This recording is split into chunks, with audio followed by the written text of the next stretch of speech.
Stay with 7 for Celtics action.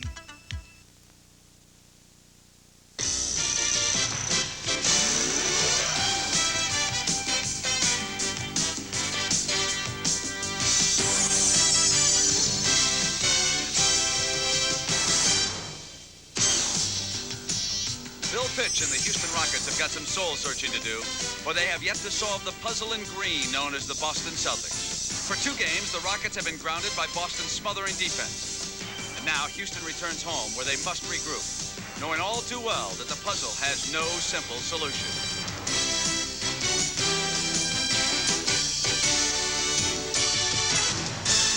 The spirit of the Boston Celtics is embodied within the cool exterior of Larry Bird. The MVP skills of this magnificent athlete have been widely displayed during these NBA Finals. But perhaps it's his competitive, intense style that best distinguishes Bird, and it's that same intensity which inspires and drives his teammates. For the Celtics, every loose ball becomes a determined mission. Now, the beleaguered Rockets must realize they run into a team breathing fire. And the flames show no signs of dimming.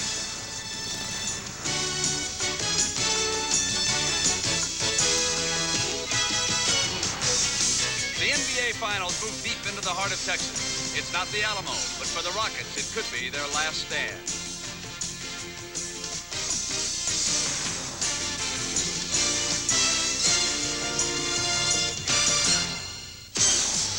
Welcome to the summit in Houston, Texas, and never did a basketball team need the affection of a home court more than the Houston Rockets. The Boston Celtics are at the front gate, and they're kicking the door down in this championship series. You know, this part of Texas is depressed economically, but the price of basketball is soaring. Ticket scalping is not illegal here in Texas, and those $18 seats that you see down in the front row are bringing upwards of $100 for this, the third and critical game. Now, the Boston Celtics have never lost a championship series when they went up 2 games to none. But despite that, the Rockets are terribly confident. Some might say even overconfident. Their big fella, Akeem the Dream Olajuwon, predicts flatly that the Celtics will not be able to win 2 of 3 games here. Here's what he had to say to Pat O'Brien. You've been saying that today's a lock, that the Rockets are definitely going to win today. Oh, yes, no question. Why do you think that? Because we're at home and everybody was disappointed the way we play in Boston. So now we're ready to play. Why are you so confident about Game 3? Because I know the way our team plays at home. So that is the dream of the Rockets, to start back by getting in this series and winning Game 3. It is a must game for the Rockets. And for more, let's go down to Dick Stockton. Dick? Thank you very much, Brent. As you can tell in the background, the Rockets are pinning much of their hopes on the home court today. Next to the Celtics, they had the second-best home court record in the league. They're undefeated in the playoffs, but keep in mind that the Boston Celtics, throughout their history, have relished the opportunity of quieting the crowd and winning on the road. They had the best road record in the NBA this year. Tommy Heinsohn, if you are the coach of the Rockets, how do you beat these Boston Celtics? Well, I would want to make my team more aggressive, particularly on defense. Get out there and press a little bit. Go hard on the double teams, get a piece of the ball. Then try and really turn that speed advantage loose, more fast breaks, control the tempo. And most of all, don't worry about Larry Bird, but shut off the other guys. All right, that's the story. It's game number 3 of the NBA Finals. The Boston Celtics 2-0. Let's see if the change of venue helps the Houston Rockets this afternoon. It's the NBA on CBS. CBS Sports coverage of the 1986 NBA Finals. Not only is it home court advantage, but it's home territory advantage. Willie Nelson made an appearance just moments ago.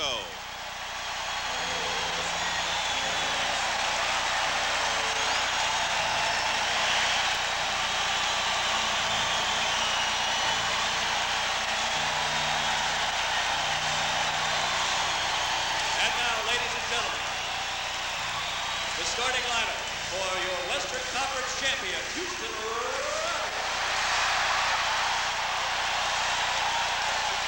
Now, if Willie Nelson can hit some jump shots, that would help the Rockets. The lineup, same group, McHale, Bird, Parrish, Ainge, and Johnson. The backcourt has been a key success for the Celtics. The Rockets have struggled with Lloyd and Reed, Sampson, McRae, and Akeem Olajuwon, who you heard from with Brent at the top. And the man of the hour, I don't know when I've ever seen him more focused, Larry Bird, and we know Akeem Olajuwon is, Tommy, coming into this game. Robert Parrish and the rest. But Larry Bird came out early again, and I think very badly he would like to see the Celtics win this road game. If there be any complacency for the Celtics, it might be in this game, but that man right there, I'm sure, will not let it happen. That's the Rocket story at home. One of their 5 losses was to the Celtics, but Akeem did not play in Boston's win here during the regular year. Underway, controlled by the Celtics. Jake O'Donnell and Joe Crawford are the working officials. Game 3. McRae knocks it away to Reed. Fast break for the Rockets. Rodney McRae.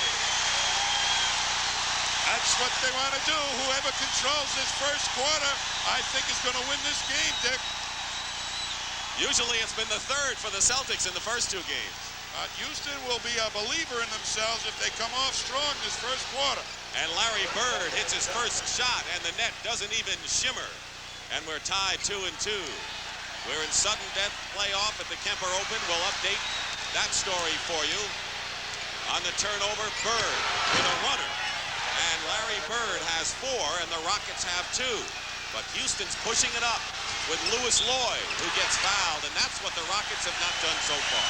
They have not gotten the ball out and up the court quick enough. That was after a made basket, something that we have seen precious little by the Rockets.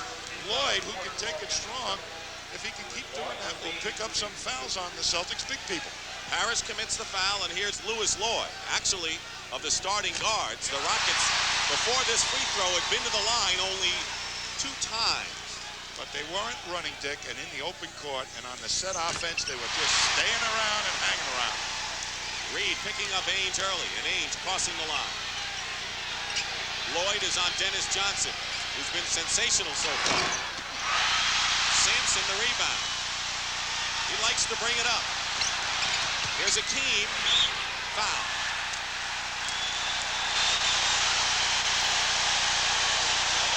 The Celtics have had a lot more chances from the free throw line than the Houston Rockets have, and for the very reason you just talked about. The fast break gets you shots, and also opportunities inside with the guards. That's a very good fast break opportunity by the Rockets that time. A hard push by Ralph Sampson, and he left Kevin McHale in the dust. And Robert Parrish quickly picks up his second personal foul. Elijah Wan has had a miserable time from the line. 61%. 10 of 19, and he's 1 of 2 in this one. And Bill Fitch hoping his team can rebound.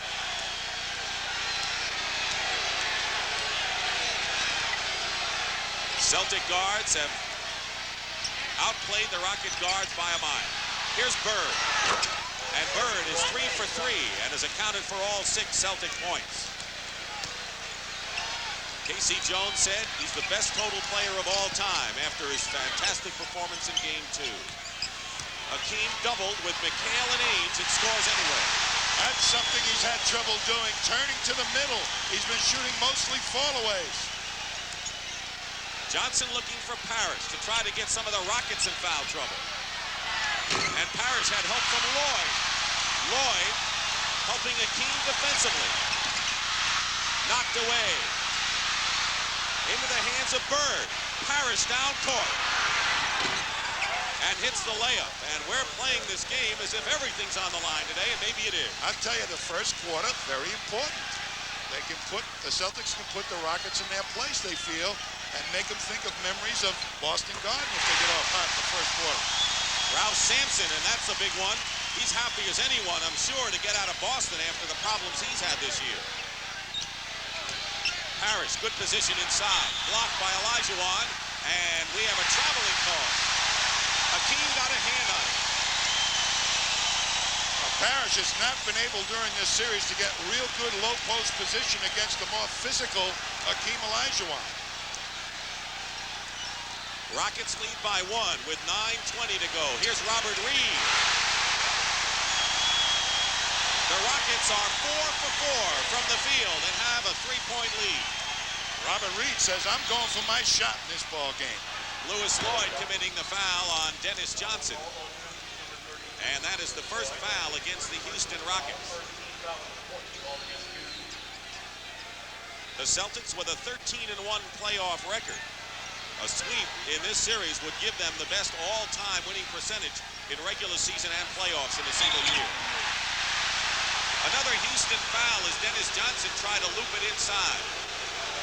And that'll be against Ralph Sampson, number 1. One of the toughest things for Ralph Sampson is to defend against a guy that's very physical and low post. Aims for 3 and hits it. And all of a sudden, the Celtics have tied it up 11 apiece under 9 minutes to go. First period. McRae. Lloyd with 2 men on him. Sampson, offensive rebound. And Ralph Sampson showing already a different style from the first 2 games. Running and jumping and getting physical. A fast-paced opening moment here at the Summit in Houston, Texas. Rockets 7-0 in the playoffs here. Harris with a turnaround. Reed finds Lloyd.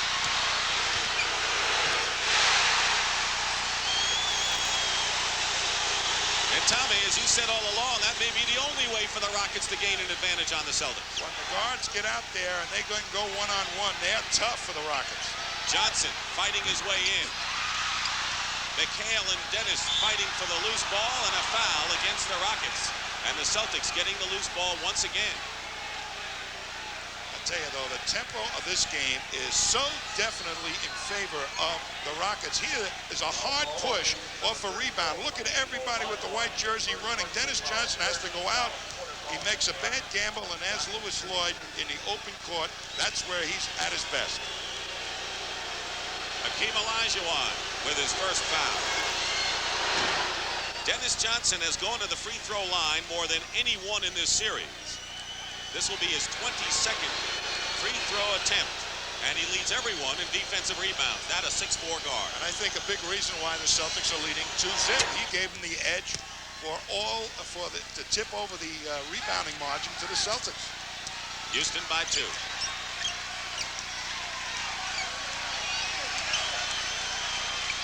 Lloyd working against Dennis Johnson. Double team, Reed. And McHale the rebound. Not a bad shot. Other people getting involved in the Rockets offense than Hakeem and Sampson. That's what Reed said he wanted to do. Harris lost the ball.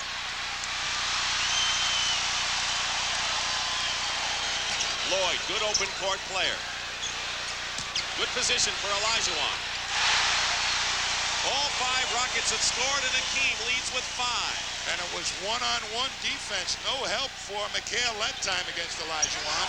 McHale hasn't scored yet, and now he's into the scoring column. The best shooter of any player on either team, Kevin McHale. And Sampson under the basket, and he outran the Celtics down the court. We never saw one of those up in Boston. There's going to be lots of them in this ball game. He's running. Timeout, Boston.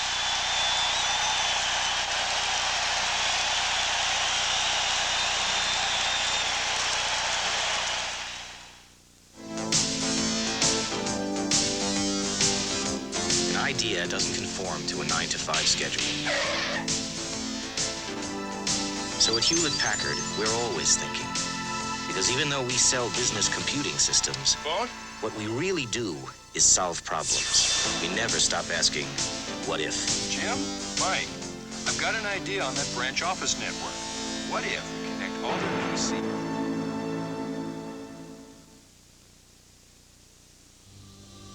The essence of bobsledding. The new sled feels like gliding on silk. The essence of shaving. This is Atra Plus, an incredible advance in Gillette shaving smoothness. The Plus is the white Lubra Smooth strip that releases lubricants as you shave. You never felt anything smoother. Atra Plus by Gillette. The essence of shaving.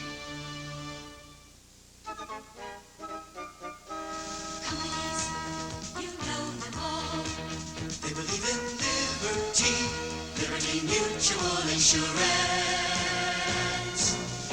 Families that put their confidence and trust in our experience. We're Liberty Mutual for your auto, home, life, and business insurance. America believes in liberty.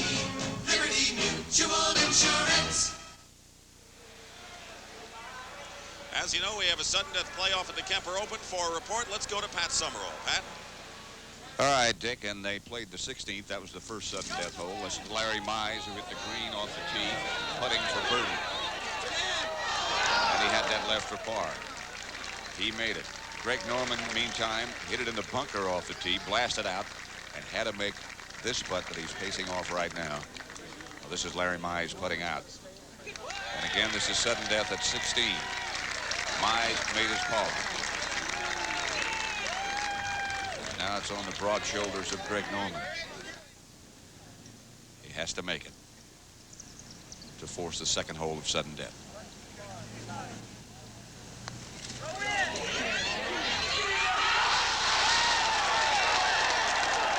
And so they're now at 17. And we go back to Houston, Dick Stockton. Thank you very much, Pat.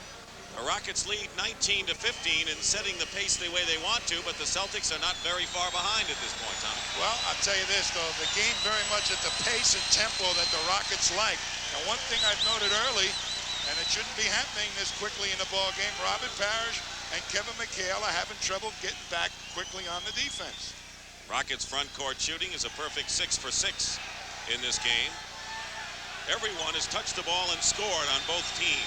Sampson leads with 6 for Houston. Bird has 6 for the Celtics. Bird. And Sampson with his 4th rebound. Loses the ball. Ainge picks it up. Didn't go to McHale. Bird, the trailer. What a pass to Parrish. But he has it stripped away by Akeem. Good pass by Bird. Good defense by the Rockets. Lewis Lloyd to Olajuwon. Sampson. And the Celtics come out with it.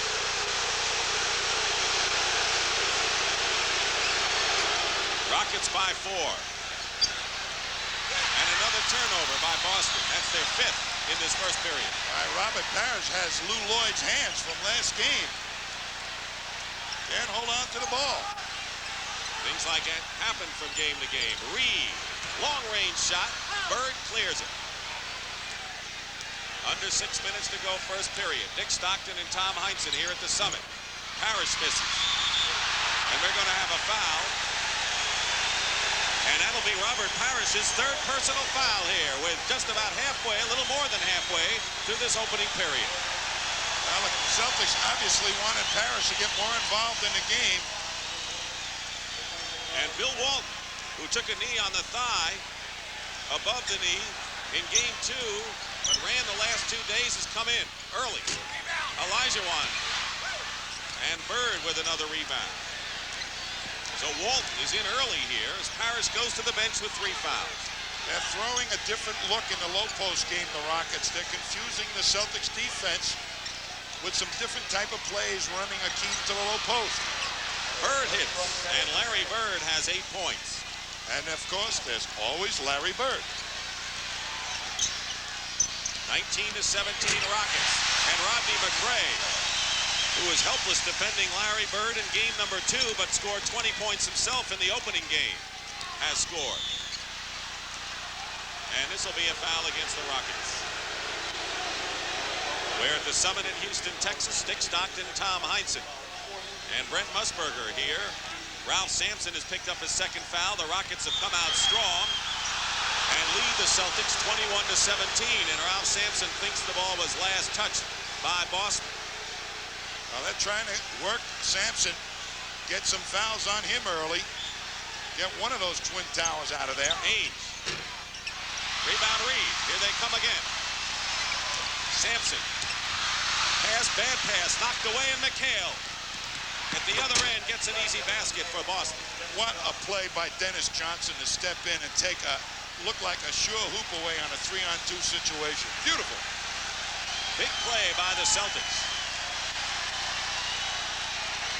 Sampson setting a screen for Reed, going in strong and drawing the foul. That's something he hasn't done yet this series. We're going to take a look at Dennis Johnson right now.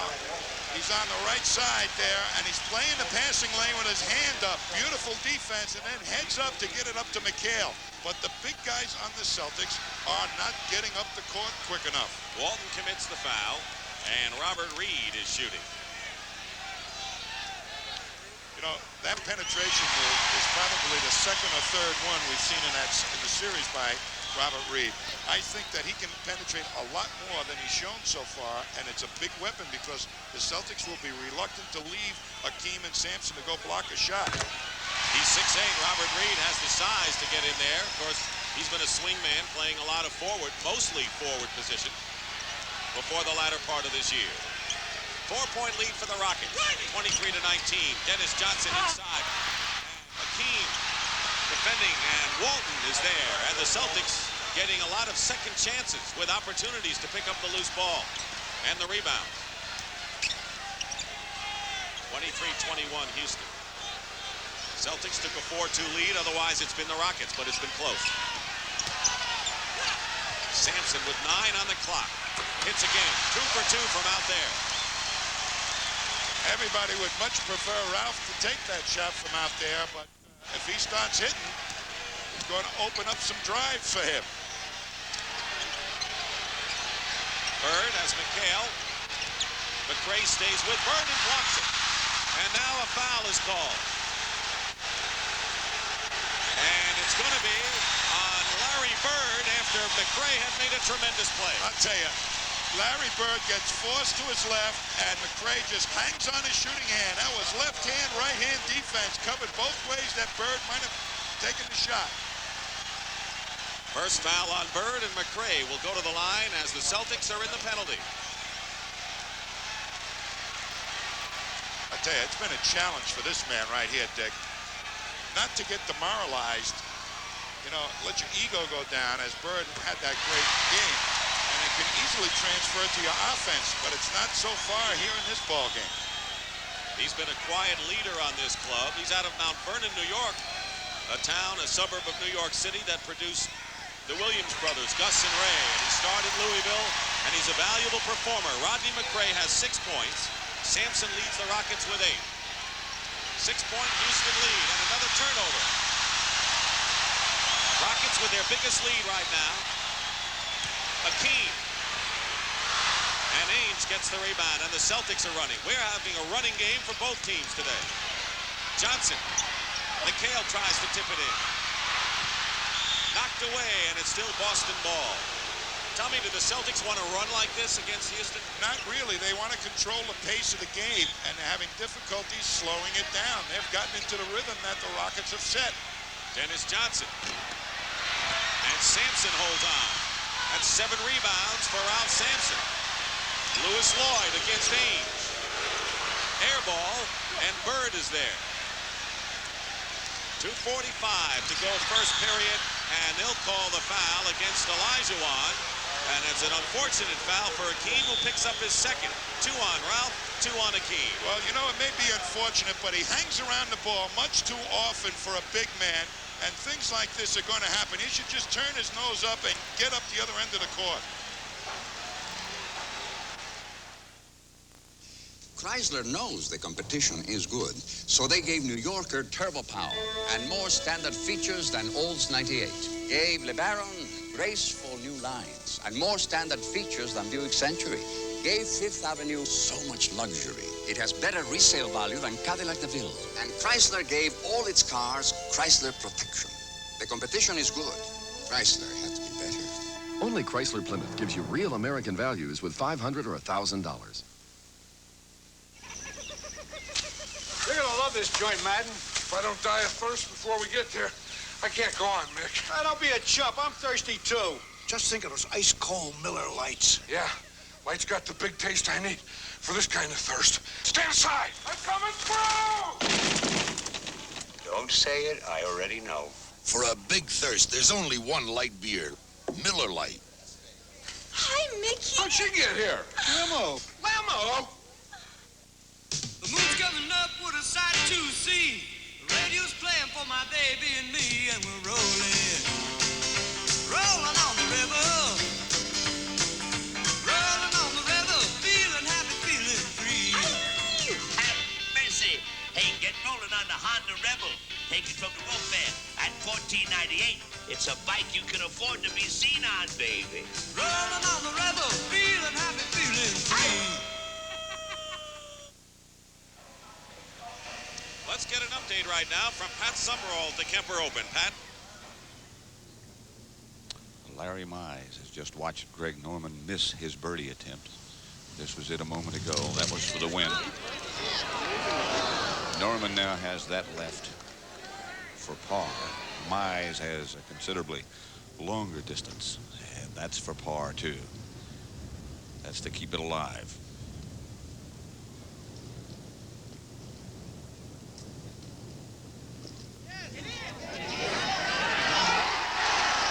Boy, what a couple of clutch putts. First by Norman, then by Mize. Now Norman must make to keep it alive.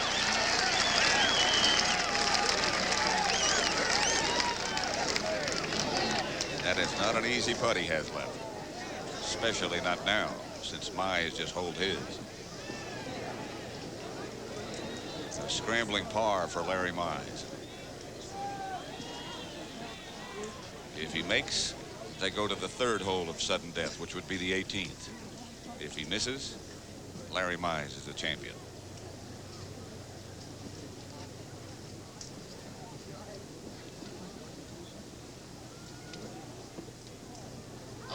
They'll go to 18. Back to Houston and Dick Stockton. Thank you very much, Pat Summerall. Larry Bird hit the 2 free throws after Akeem Olajuwon picked up his second foul. It's 27-23 Houston. 2.5 to play in the opening period. Sampson, who's hit 2 from out there, gets it in the hands of Lloyd with 3 seconds on the shot clock. And now Bird gets the rebound. And the Celtics will try to cut the margin to 2. The Rockets' biggest lead has been 6, but Boston has hovered between 2 and 6 points. Mostly 4 in this period. Dennis Johnson, who hasn't hit yet, makes his first shot of the game, 1 for 6, and we have a 27-25 game. Yeah, playing Bird pretty much one-on-one. Not too many doubles so far in this quarter. Akeem over McHale, and Walton got position inside from Sampson. Johnson gets by Lloyd. Celtics looking to tie the game here. Ames into Bird. McHale crashing the board. Celtics fighting for the loose ball. Bird and Lloyd, no harm, no foul, and Ames for 3. McHale the rebound, and the Celtics getting a lot of chances there. The ball knocked away. It is still Celtics ball, and the Celtics have had many chances in several instances so far. Jim Peterson is into the game, and Ralph Sampson goes out. He has scored 8 points. I'll tell you, and what he did was good defensive rebounding and then hard runs up the court. Very important for this quick start by the Rockets. Peterson has been a good rebounder and defensive player. Leaves something to be desired offensively, though. But he is going to bang McHale. Mitchell Wiggins has come in. Bird trying to go to McHale inside, and it's out of bounds. The 7th turnover by the Celtics in this opening period. And the Rockets going with Peterson up front and Mitchell Wiggins replacing Lewis Lloyd in the backcourt. 27-25 Houston. 1:11 to go, first period. Olajuwon, and they collapse around him. Reed is open. McRae fighting for the loose ball, and they're going to call a foul against the Celtics, and it'll be a shooting situation for Houston. And Olajuwon read that double team very well. If Reed can make that shot, it's going to change Casey Jones' thinking on how to play Olajuwon. These are the adjustments that coaches with teams trailing have to make from game to game. I'll tell you, Robert Reed is into his ball game. Forget about that miss. That's his normal shot there, and he can make it. He'll play the percentages that he can make it. Rodney McRae. The Rockets are 8 for 9 from the free throw line. The Celtics have been perfect. Celtics set an NBA record for the finals, missing just 1 free throw in 24 tries in game 2. And Houston leads by 4 with a minute to go in the first period. This is game 3 of the NBA Finals, and the Celtics lead 2 games to none. Houston trying to win their home games, and holding against the Houston Rockets sent Larry Bird to the floor. And Mitchell Wiggins with a personal foul, and the Celtics will try to go to the line again and keep their perfect mark there. Dennis Johnson. That was a lesson that Dennis Johnson gave Wiggins on how to rub your man off on a pick. I mean, he took him as close to Bird as you could humanly take him and rubbed him off, and Wiggins had to hold him. Dennis Johnson had 11 rebounds to lead the Celtics in the first game, but Mitchell Wiggins, now at guard, not the open court player that Louis Lloyd was, a good defensive player as well. If he gets out on you, he can make some steals. He's got some good hands. But they're out to make this man, Dennis Johnson, work a lot harder than he has in the last couple of games. He worked pretty hard the last two. Houston lead is down to 2, and that's the time remaining in the opening period. McHale is guarding Peterson. 2 former Minnesota stars. Wiggins, a streak shooter. When he gets going, he can be awfully tough. He hits his first shot, and it's 31-27, the Rockets. Walton out on high. Olajuwon right with him. Dennis Johnson, fall away, hits.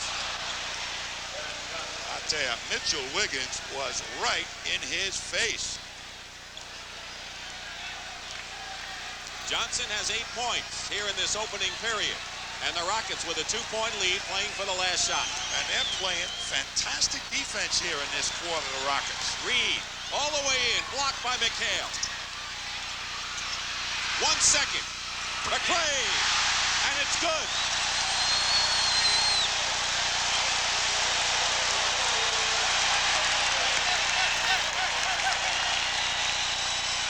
You're going to see it. A long rebound out. They scrap for it. Ainge can't control it, but McRae just sneaks up and picks it up and nicely turns around as the clock goes off. It was similar to Sampson's shot that beat the Lakers, but he had a better line on this one, and the Rockets lead by 4. The art of investment and financial security requires painstaking preparation, bold strokes influenced by a mastery of expertise, a creative approach to IRAs, annuities, and innovative forms of insurance. As one of the strongest diversified financial institutions, we have the capabilities to turn the business of investment into an art. The Travelers. Have you looked under the Travelers umbrella lately? We can be a lifeline or a hardline. We'll be there when you need us to be.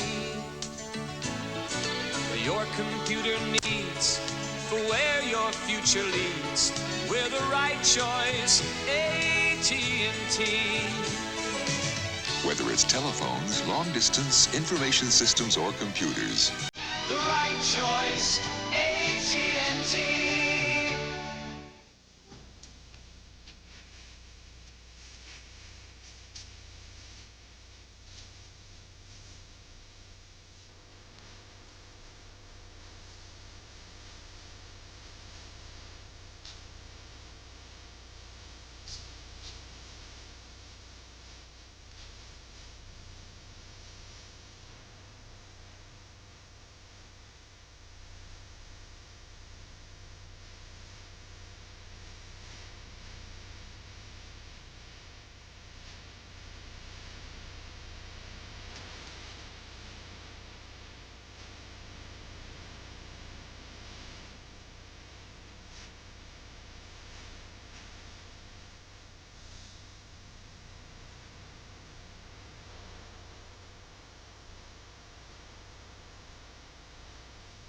America's game. It's fantastic.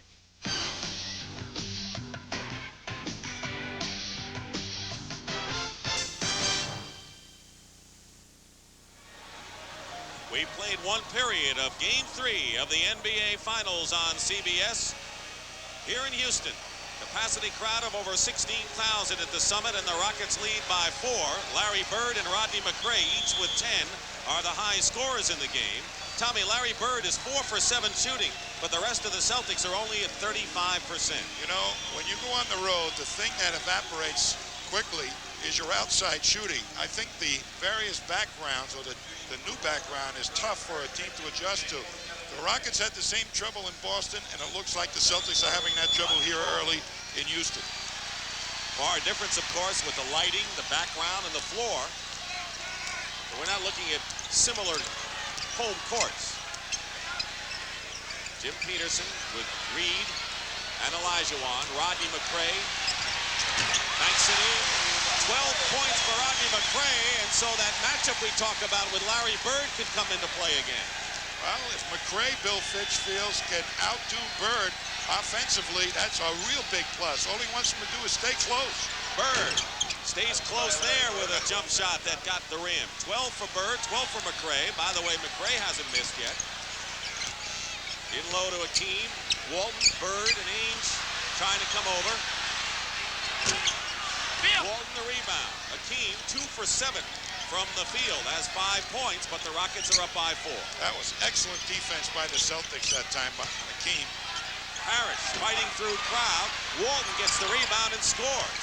Parrish is playing with 3 personal fouls, and Casey Jones going with a big lineup.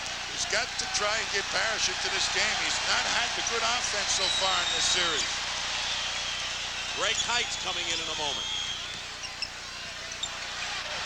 McRae, 4 for 4 thus far. Reed in 3-point territory. Goes in. Beautiful move by Reed. He read the race out by Ainge and then went right by him. McRae trying to deny Bird. Tough thing to do. Bird working his way in. Short this time, but Walton keeps it alive. Bird for 3. And Wiggins clawing inside. Parrish the rebound and a whistle. A whistle and a Houston foul holding inside. And Jim Peterson picks up his first foul. Here's Reed. Dennis Johnson races at him, and that allows Reed to take it strong to the hoop. He says, I don't care how many shots they block at me. I'm taking it strong to the basket.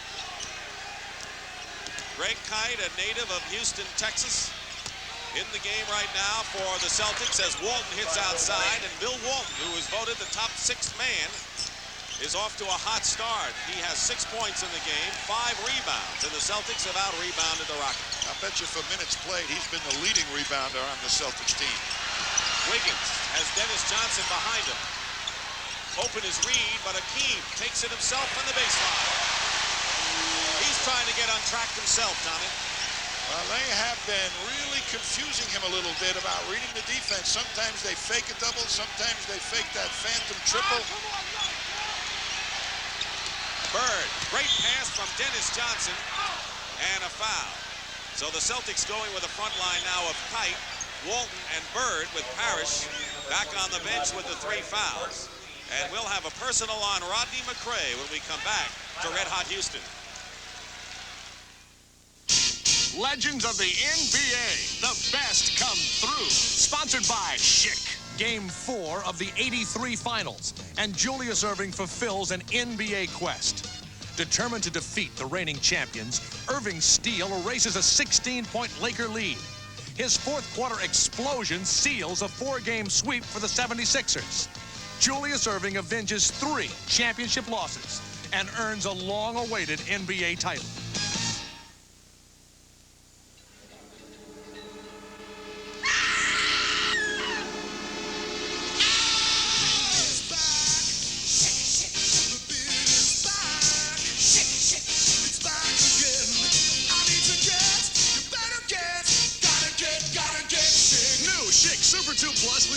Behind with each stroke. Super 2 Plus. Every stroke's as comfortable as the first. I need to get, you better get, gotta get Schick. Sudden death continues at the Kemper Open. Pat Summerall has an update. Patrick?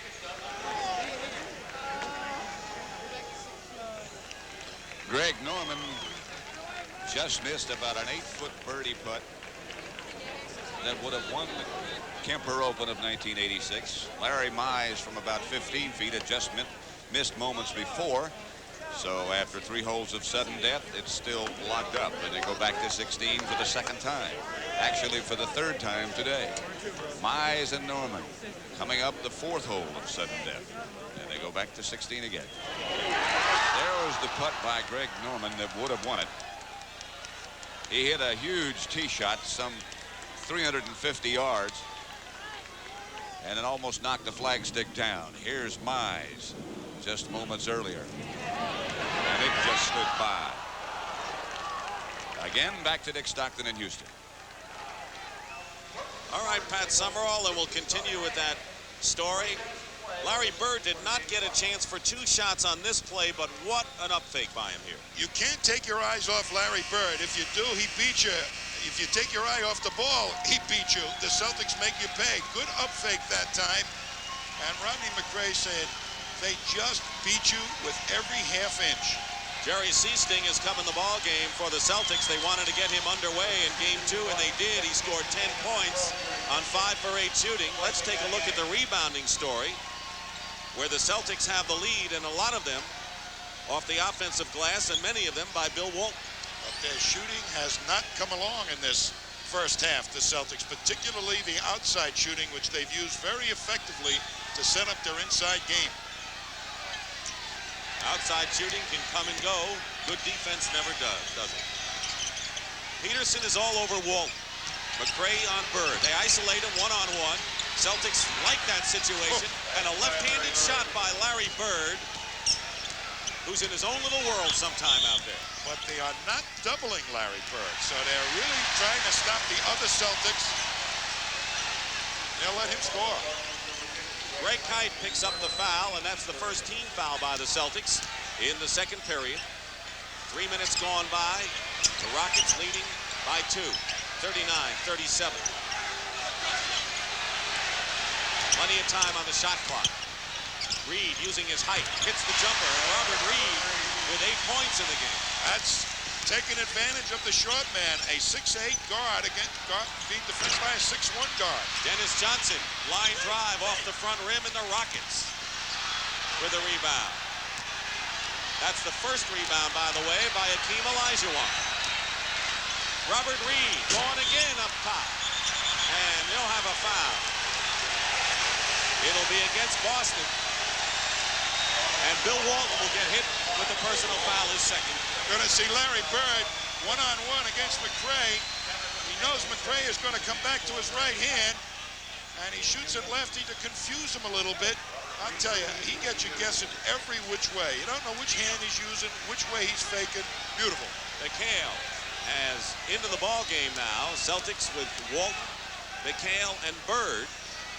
Tommy, let me ask you, with Robert Parrish hampered with 3 personal fouls, Bill Walton, who's okay with that thigh bruise the other day, how much can Walton really play to be effective? Well, I think the longest he's played this season is about 30 minutes, but he's been averaging just a shade under 20, so he ought to be able to give him some strong minutes. 5-point lead for the Rockets, 8:25 to go in the first half.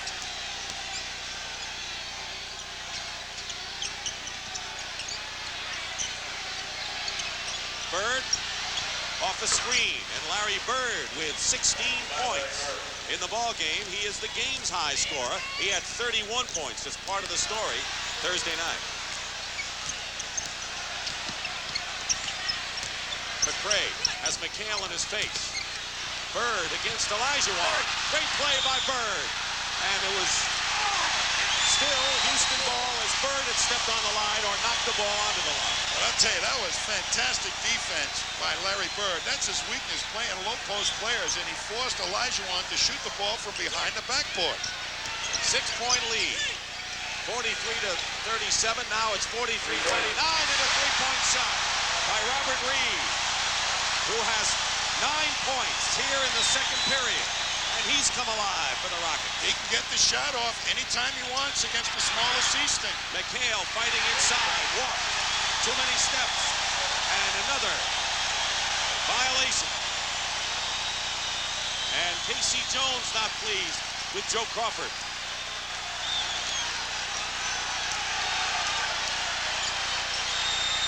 Seasting is guarding Reed. Has a big height advantage there. Wiggins. 2 for 2. 9-point lead for the Houston Rockets. Remember, Dick, we said this series may be determined by how well the guards play. Here's another one that's showing up. The better guard play does it.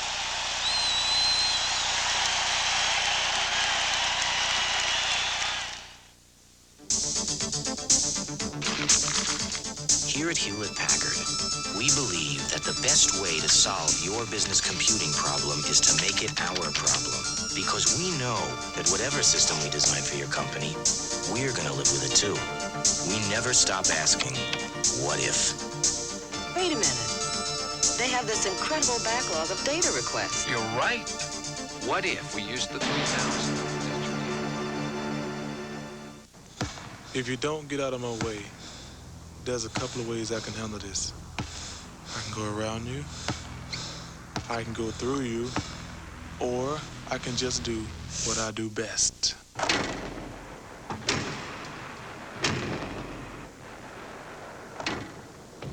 Basketball by Barkley. Shoes by Nike.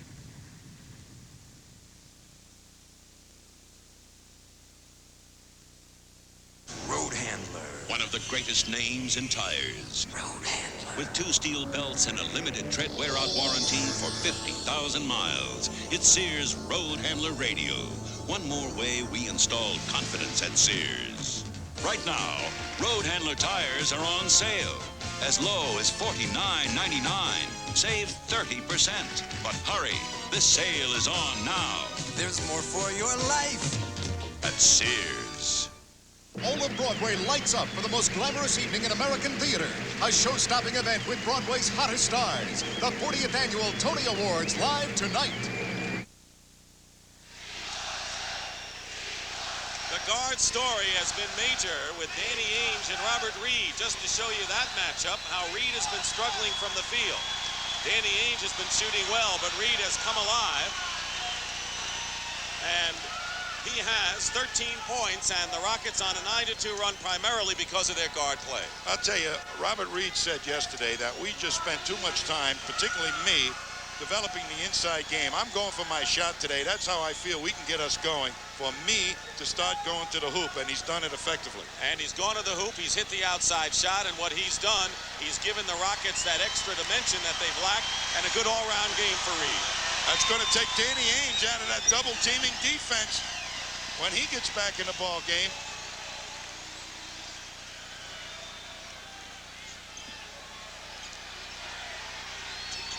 Ainge in the game with Seasting in the backcourt. Reed and Ainge are matched up again.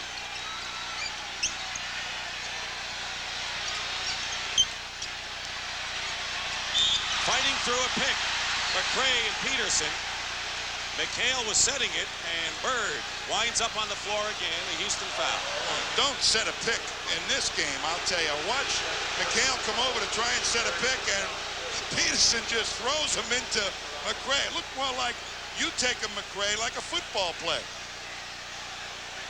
Foul is on Peterson, his second. Into McHale. McHale scored 4 points so far. Reed the rebound. McCray. Celtics started a run as soon as that ball came off the rim. Seasting.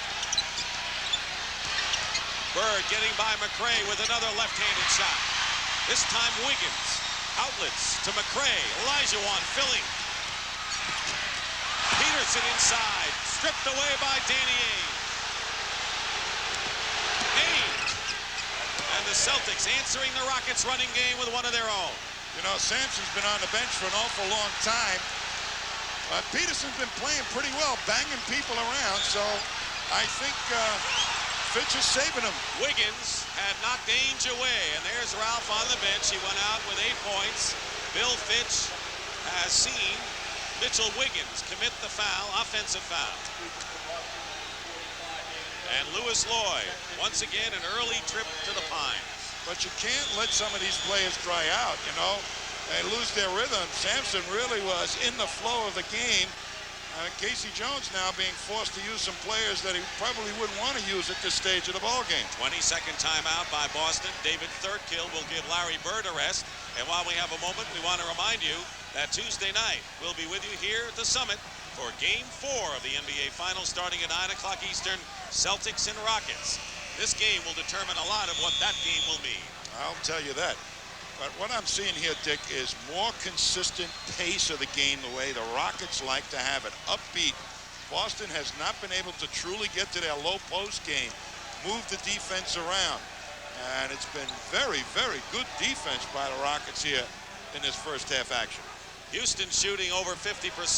Celtics under 50. Like taking a look now, Bird and Reed, the leading scorers in the game. Winding down to 6 minutes to go in the first half. Rockets by 7, trailing 2-0 in the series. Boston winning impressively twice at Boston Garden. Ainge back to Walton. Seasting in the crowd. Back to Ainge with 2 seconds and traveling call. Celtics did not organize that offensive sequence very well. You know, Jerry Seasting being guarded by Robert Reed has difficulty getting his shot off against a taller player. 9 turnovers by Boston, and Ainge steals one. That's another one against Houston. Ainge going strong in against Robert Reed. Tipped up. No basket. No basket. Offensive interference on third kill. A third kill will give them hustle up the court, and that type of rebounding, a good sign his head is in the game. And he's a good defensive player as well. He's guarding McRae, who so far has scored 12. Seasting on Reed. Seasting pushes Peterson out of the way. Wiggins short. Walton the rebound. Walton playing a lot of minutes this first half. Out of necessity. And producing as well. He has 6 points, does Bill Walton. McHale blocked by Olajuwon. Ainge inside. No basket and a foul. Ainge was open, but decided to get the ball inside, and a Houston foul. And Hakeem Olajuwon now with 3 personal fouls. Bill Fitch has to go to the bench. Well, that pass Danny Ainge did not that he made to McHale, he passed up an open shot, was probably more important than the 2 points because it picked up the 3rd foul on Olajuwon. And forces Ralph Sampson, who has 2 fouls, back in the game. McHale working against Peterson. McHale has scored 20 or more points in 13 of 14 playoffs. He has 6 in this one. Seasting battling Reed, giving up 7 inches. 4:50 to go, first half. Peterson on a screen. Reed. Loose ball foul against the Rockets. And the Celtics, who were down by 9, now find themselves trailing by 5. This is the point in the ball game when Olajuwon is on the bench that Ralph Sampson has to come to the fore and get the job done. He considers himself a leader of this ball club. He's got to control the boards and help on that team defense in close to the hoop. He has that cut, 5 stitches taken in his left eye. After he was hit in game number 2, he went 1 for 13 from the field and disappeared in the opening game. Lewis Lloyd comes in for Mitchell Wiggins for the Rockets. And of course, earlier in the year, Sampson went out when he suffered that back bruise on a terrible fall, so he was the happiest guy to get out of Boston. 6 in a row by the Celtics.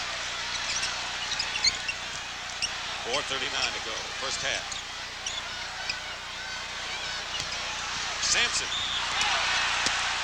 And a Boston foul. That was great offensive move by Sampson. A quick move to the middle. And I'll tell you, that's what they need more from Sampson in a low post. Don't put the ball on the floor for more than 1 dribble. A quick spin move, he's going to beat anybody down there. Technical foul has been called on Bill Fitch. A technical on Bill Fitch, who has been angry through most of his first half, though his team has been leading time. He's had a biting wit over the years, and that time he bit a little bit too much off. Here's Bird.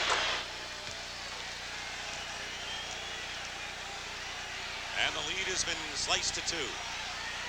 Celtics, without Olajuwon being on the court, will peck away on the inside game. Sampson's really got to help in his shot blocking department and then that defensive rebounding department. Kite comes back in and Walton sits out. Walton scored 6 points, picked up 3 fouls, but he also had 6 rebounds, and he really was a key man up front for Boston. Well, he plays really good defense, but right now, Ray Kite is the guy that can get fouls. Casey won't be too concerned about it. They'll probably put him on Ralph Sampson and let Kite muscle him a little bit. That is Sampson's weakness, his strength in his legs. He missed both free throws. And the Celtics with a chance to tie. Foul trouble. 2 Celtics centers, 1 Rockets center with 3. 4:19 to go. Seasting wide open.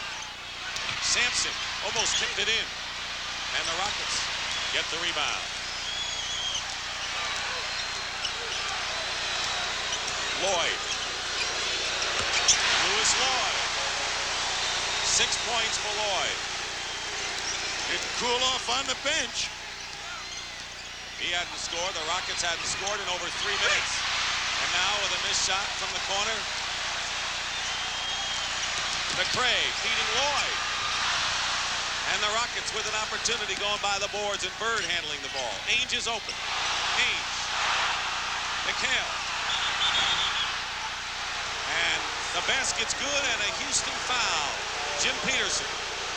You know, it's almost impossible when you push the ball up the floor hard like the Celtics did that time, that when a shot is taken that you can block a man off the boards. And McHale knew it, got great position on Peterson, and then ended up with the shot and the foul. And 3 on Peterson now. So Peterson joins Olajuwon with 3 fouls. And we're getting down to numbers of big guys each team will have. And Greg Kite may end up a pretty important player. Coming up at halftime, Brent Musburger and our special guest, George Mikan. The first great big man for the Minneapolis Lakers of the NBA. And you'll get an inside look at Robert Reed, the leader of the Houston Rockets. Coming up with Brent at halftime. Rockets by 2. In the half-court offense to Sampson, guarded by Kite, double with Ainge. Reed misses a 3, and McHale clears. Boy, they just formed a cup, the Celtics, for that rebound. And they can tie it up again.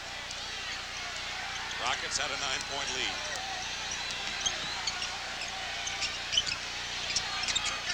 Bird can give the Celtics a lead. Not this time, and Sampson. McRae, Lloyd. Good fast break, Houston. Boy, they're advancing the ball with a pass. Something they hadn't done in the prior game. Quickly back Dennis Johnson, looking for McHale. Good defense by Peterson, who's playing with 3 fouls. Ainge. Big basket. And it's 52-50, and the Celtics hang right with him with 2:30 to go in the half. The Celtics right now, with their foul troubles on Robert Parrish, are in a very good position going into halftime. And a Celtic foul against Greg Kite. His 2nd foul. 4th team foul against the Boston Celtics. And an official's timeout with 2:27 to go in the half and a tight, taut game. When the big Q flows, America goes. Hey, neighbor, new car. Take care of it. With Quaker State? Absolutely. In a performance car? Sure. Quaker State's a performance oil. Quality. Really? Use Quaker State 10W30 or 5W30. How come? Stable viscosity. In English? Keeps flowing and protecting. Oh, like my owner's manual says. Quaker State. The big Q stands for quality. Always has, always will. Only Chrysler gives you real American values. Get $500 or $1,000 back on LeBaron GTS and Laser XT, the cars that took on and beat the world's best. LeBaron GTS outperformed Europe's luxury performance sedans BMW 528e and Mercedes 190e. In slalom and cornering, Laser XT outhandled one of the world's great handling sports cars, Porsche 944. For real American values, only Chrysler gives you $500 or $1,000 cash. Since I hung up my size 19 sneakers, Dave and I always get together for a few Miller Lights. And argue about who was the greatest player. You were the greatest. No, Bob, you were. At least we agree Lights taste is the greatest. Yep, Lights also less filling. And you can't afford to get filled up when you're the great Bob Lanier. Come on, Dave. You won the MVP and the championship. Those were the 2 biggest feats in basketball. No, Bob. Those were the 2 biggest feats in basketball. For the biggest taste, there's only one light beer. Miller Lite. Rockets lead by 2. Right now, let's check on the Kemper Open. They've been in sudden death. Here's Pat Summerall. Both Mize and Norman had birdie putts at 16. That's Mize.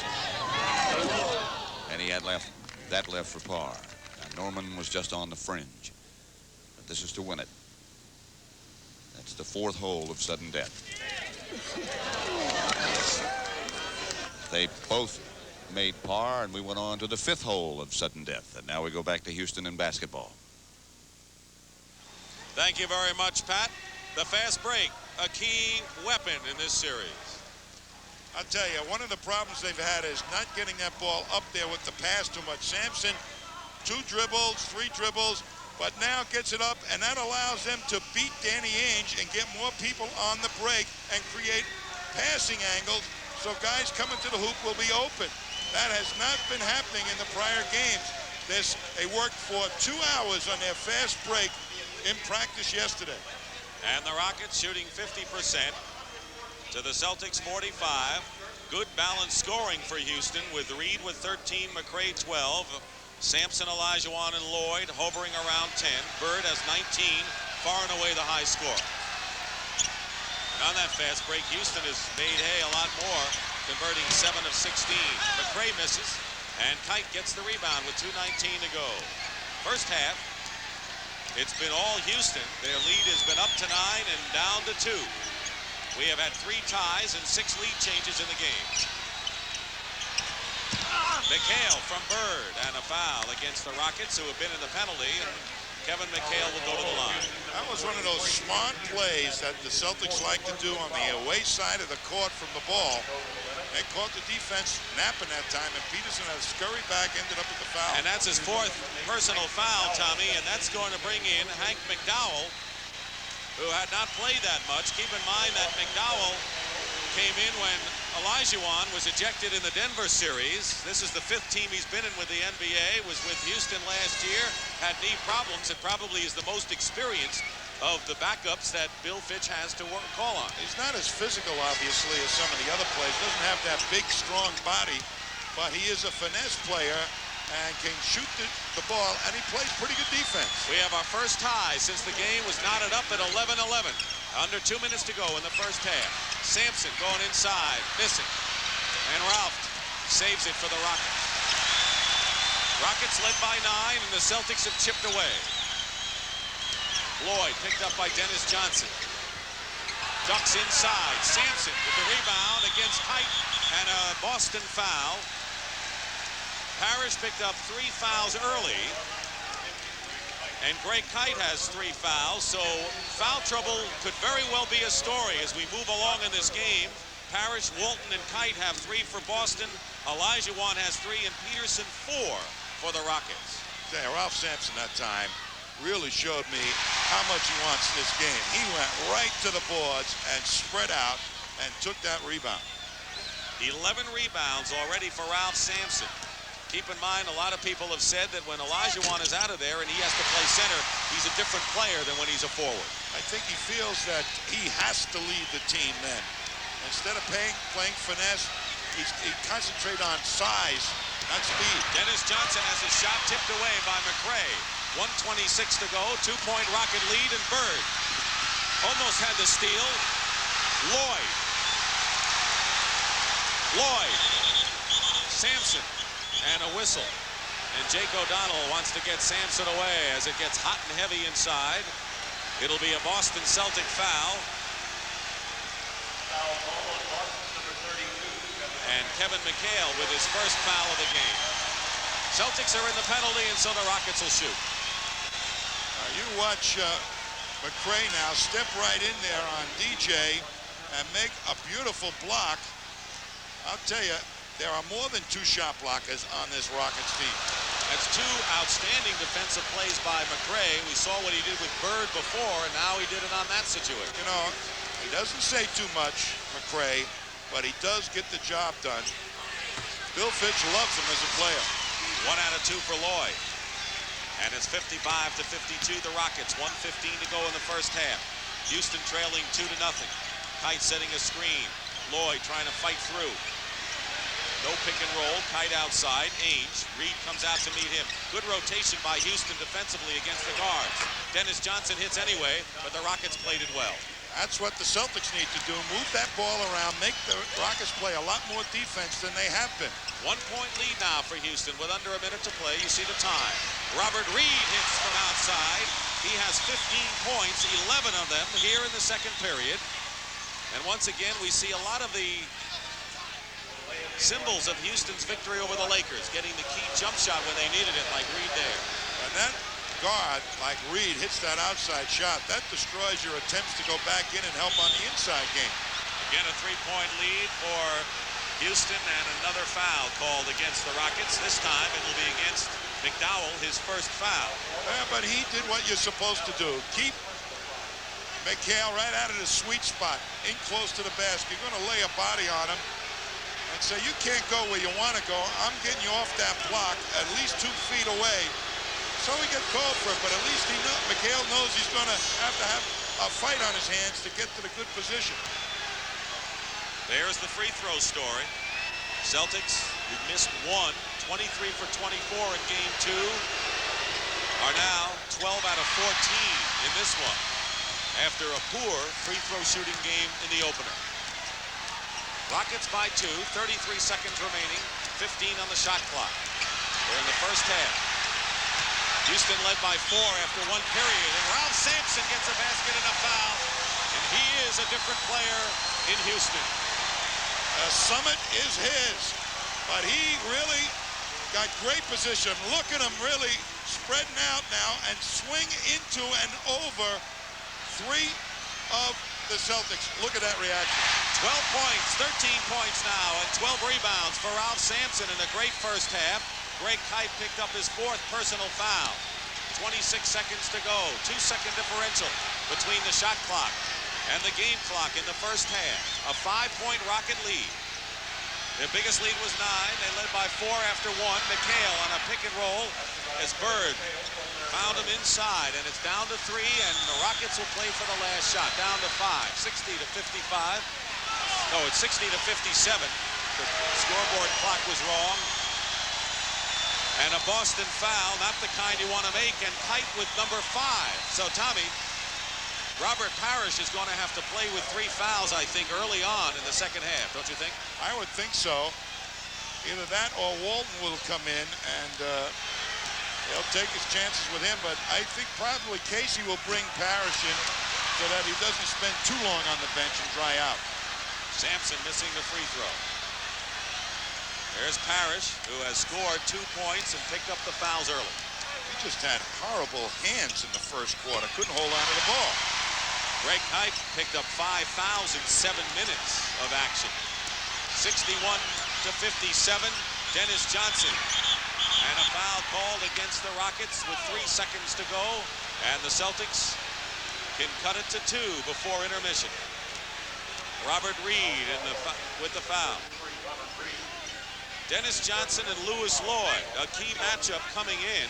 Casey Jones said he was concerned with Lewis Lloyd, who had not produced all that much in the first 2 games. Dennis Johnson had done everything, particularly rebounding and drawing fouls with that penetration. And a technical foul has now been called against Greg Kite of the Celtics, who has 5 fouls. He's a native of Houston, and they're not giving him quite a welcome on his return here. Definitely not, but I think Kite feels that they keep calling it on his jersey, not his game. Reed hits the technical, and it's 62 to 57, and Dennis Johnson will shoot a pair. Dennis Johnson, let me say this, has been instrumental in playing a very physical series against a lot of bigger people. He's been blocking out the likes of Olajuwon and Sampson and McRae. And in addition to that, staying close to Lewis Lloyd when he's had to. Sampson, an intense performance today with 14 points and 12 rebounds. Olajuwon with 3 fouls has been on the bench scoring just 7 points. So the Rockets show they can thrive without Akeem. Sampson established himself while Akeem was out. And he's done that. Did it in game 2 against the Lakers. Ralph Sampson trying to prove his detractors wrong. And we have a 20-second timeout called by Bill Fitch with 3 seconds to go. Ample time to set something up. And I guess when you look at what the Rockets did with the Lakers, 1 second is ample time to set something up. Well, let's see how the Celtics defend this play, knowing that Sampson has that great leaping ability. And see if they get all over the inbounder. That's what you'll probably try and do, is lob it up there if you can and let Sampson go for it. Oh, it's going to be in the backcourt. They're going to have to take it out in the backcourt. So. And some of the fans have threw some things on the court, and they're going to have to put an end to that. A couple of objects have been thrown on. Alan Level has come into the ball game replacing Hank McDowell. Level's first appearance, going for ball handling and quickness. They get the ball into Reed, lost the ball. Dennis Johnson picks it up, and the buzzer sounds. That's the end of the first half. The Celtics won't be happy at all with their performance. They played better, but no one's perfect. And they were perfect in the first two games. And for the Houston Rockets, some hope. They lead 62-59. Brent Musburger coming up at the half. Live from Houston, CBS Sports coverage of the 1986 Finals is sponsored by Chrysler Plymouth. We're making Made in America mean something again. And by AT&T. In long-distance services, information and network systems, telephones, and computers, AT&T is the right choice. I found a long-distance phone company with...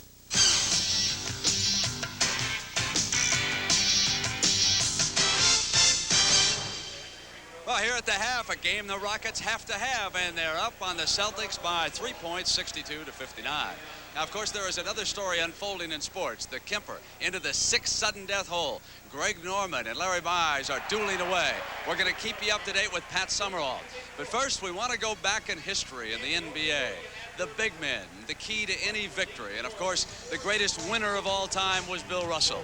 11 titles in 13 years. Wilt Chamberlain, the great individual skills of the stilt. And then along came Kareem Abdul-Jabbar. And he broke Chamberlain's all-time scoring record. But they all followed the first man, number 99, out of DePaul, and later with the Minneapolis Lakers, big George Mikan with that sweeping hook shot. And what a pleasure it is to have George with us. George, if you had your choice of any of the big men to win one game in their prime, which one of those fellows would you choose? Boy, you ask great questions. I'd have to go with Jabbar. Kareem, I think he does it all. He's a very astute player. He's on top of his game, and he makes things happen. When he has the ball, you better look out. George, are you at all envious of the great amounts of money? Were you born at the wrong time as a big man? Well, I was in the covered wagon days. The type of money they paid me, they used for tips today. How much were you paid? What was your bonus when you signed? There was no bonus, Brent. They didn't even know the word. My opening contract was for $12,000 bucks. Did you have to fight for that? Yes, I held out for a month to get $12,000. Can you beat that? No, George, I want to take a look at your style. We've got on videotape. Describe yourself to me as a center back in those days with the Lakers. Okay, well, I was a power center. I'd like to find my man in position. I'd back in, take a big step and hook to the side I was on the basket. And our style of play was that we would use the cutters. Well, there's the old sky hook that we used many years ago on a run. George, the 24-second clock, we all take it for granted in the NBA. You're responsible. Tell me that story. Well, we played against Fort Wayne many years ago, and the game ended up 19-18. They just would not score. They would just sit on the ball. And the thing burned in my memory was that on the shot just prior to the end of the game, Larry Faust went in on a hook shot. I tipped it in for Larry Faust. I made 2 points for Fort Wayne, and they won 19-18. And, of course, you were also responsible for the change in the goaltending rules and several others. But, George, you were one time a commissioner of the ABA. This is a shot from that time. Look at that dark hair you had then. But Minneapolis is after an expansion franchise in the NBA. Now, the Lakers moved out to Los Angeles.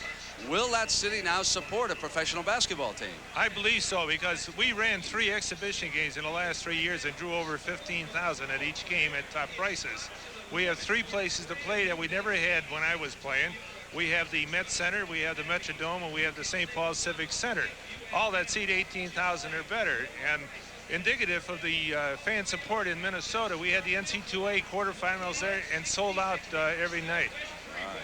So it should be a great city for the NBA, in your opinion. I believe so. George, thanks for being with us this afternoon. 2 stories coming up in the Kemper Open, and Pat O'Brien will look at Robert Reed of the Rockets. played a much better game. Feel comfortable at Game 3, halftime of the 1986 NBA Finals. Despite the fact that they have played a much better game, they find that their lead is only 3 over the Boston Celtics. What's surprising there, field goal percentage is Boston's 43. Parrish, Ainge, and Johnson are 7 of 24 for the Celtics. Let's move along to the free throws, where the Rockets have finally found a way to go to the line, and they did more than the Celtics did in the first half.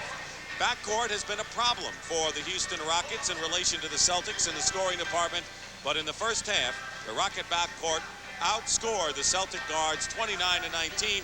Tommy Heinz, I want to ask you 2 things. Number 1, the foul trouble we have here, and 2, I'm going to ask you about the third period, which has been the key to Boston's victory so far. Well, I think the foul trouble here, obviously, with 3 on Hakeem, it's going to interrupt their low post game. But they were going to Sampson more anyway, and Sampson's really been playing a fantastic game. Olajuwon only had 1 rebound in that first half and no offensive rebounds. So they've got to get him more involved. I'll tell you this, the third quarter defense is most important. That's where the Celtics have come to the fore. They've used the same look offense to try and then jump on it defensively and take the game away. But the Rockets have run so effectively here in the first half, I don't know if they can do it.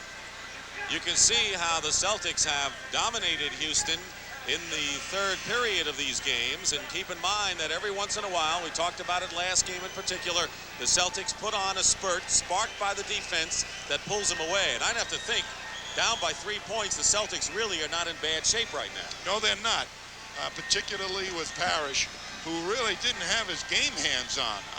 I've never seen Parrish fumble a ball as many times as he did in that first quarter. And he has to really do the job. He did a creditable rebounding job, but offensively gave Casey nothing. 2 points and 3 fouls for Robert Parrish. There's the foul situation that I think we're going to be going a lot to in the second half, and Parrish will start it out along with McHale and Bird and Dennis Johnson and Danny Ainge, Lewis Lloyd and Robert Reed in the backcourt for the Rockets. It'll be McRae, Ralph Sampson, and Hakeem Olajuwon up front. Houston ball. Reed has scored 16 points. 5 of 11 shooting. Danny Ainge a little tighter defensively, and Reed threw the ball away, and it's Boston ball. Let's see how the Celtics start out here and who they go to. Well, Bill Fitch has to be unhappy with that. Got to take more care of the ball than just shown that time by Reed. Turnovers are about even. Ainge looking for Parrish. McHale goes up, lost the ball. McRae, good control, knocked away by Danny Ainge. Another fast break opportunity by the Rockets turns into 2 points for the Celtics. A McHale basket and a foul, and a chance for Boston to tie the game right here. I tell you, Danny Ainge just made a spectacular defensive play. He's got 4 guys coming at him, and it just steps in and nicely takes the ball away. Beautiful defensive play. Reed commits the foul, and this is where the Rockets are going to have to show that they won't crack. They turned it over, lost the fast break opportunity. The Celtics got one in a foul and tied it up. You've got to have your head together right now, Rockets. I called you a coach of the Rockets before the game, so you can say that. Reed looking for Sampson. Try to get Parrish into a 4th foul. Lloyd going in, lost control. Johnson ahead to Larry Bird. Bird gives the Celtics a lead. 21 for Larry Bird, 64-62. And Bill Fitch will want to call a timeout, and it's the first time that the Boston Celtics have had a lead since early in the game when they had an 8-7 edge. And Bill Fitch can't like what he's seen so far in the period. History is against the Houston Rockets to come back from 2-0 deficit. These are the only teams that have done it in the NBA Finals. Celtics against the Lakers, and Portland won 4 in a row after losing 2 to Philadelphia. There have been 2 other instances, not in NBA Finals, where the teams have come from 2-0 deficit. That's the hurdle the Rockets face, and after a timeout, let's see how the Rockets respond. Lloyd inside, Hakeem, and it's last touched by Sampson. So the Rockets still tentative, and there's a long pass to McHale. And McHale, after several fakes, gives the Celtics a 4-point lead, their biggest of the game. And a little inexperienced by Olajuwon, who was sleepwalking back on defense, and Bird made him pay. I'm sure Bill Fitch said, let's get Olajuwon into the game a little bit. He still has 7 points. Celtics have outscored the Rockets 7-0. And Olajuwon's shot is blocked.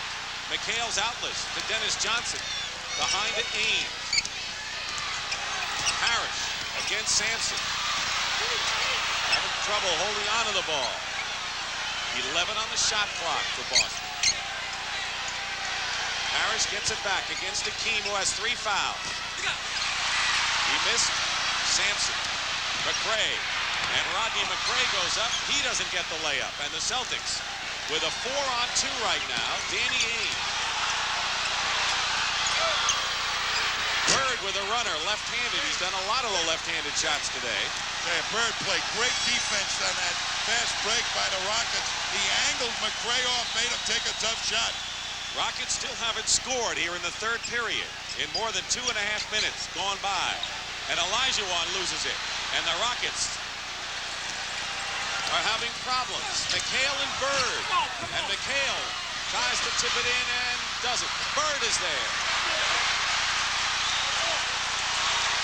Both teams having trouble scoring after the Celtics scored the first 7 this period, but the Rockets having trouble just holding on to the ball. Boston with 2 offensive rebounds that time that did not fall. Foul before the shot, no basket. Robert Reed is fouled. That'll be the first foul against the Celtics. Houston already has turned it over 4 times with just under 9 minutes to go here in this third period. When you're pushing the ball up the court the way the Rockets are trying to do it, you have to have your head up and be reading who's back on defense. They're oblivious to green jerseys back there. Sampson setting a pick. Reed, top of the key. Bird gets the rebound. And the Celtics with a 4-point lead. Dennis Johnson long range, and the Celtics are up by 6. And Bill Fitch wants a 20-second timeout. And what we talk again about third period magic by the Boston Celtics, and they've done it here and lead 68-62. Tommy, the Rockets have yet to score. I'll tell you, they are not taking good shots. They are not reading the defense. Olajuwon threw one away and then gave up an easy basket up the other end when he fell asleep, being mad at himself, so to speak, to McHale. So they've got to get their heads in the game and play tough, aggressive basketball. Larry Bird right now is saying these guys are giving us a crack to crawl through, and let's take advantage of it. Celtics have outscored the Rockets 9-0. 3.5 minutes have gone by. Houston has not gotten a point yet. 68-62, Boston. Houston led most of the way in the first half by as much as 9. Celtics chipped away, and now illegal defense called against Boston by Joey Crawford. In an attempt to stop the double teams and Danny Ainge getting involved with Olajuwon and Bird, they're making Lou Lloyd make the feeds into the low post more than McRae. That's the warning. Second time that's called against the Celtics will be a technical. Dennis Johnson slams the ball off of Jake O'Donnell into the hands of Robert Parrish. So the ball bounces against the Rockets again. Danny Ainge misses. McRae gets the rebound. And Bird, anticipating beautifully, picks it off. Open is Dennis Johnson. And the Celtics are rolling right now. They've outscored the Rockets 11-0. 7:45 remaining in this period.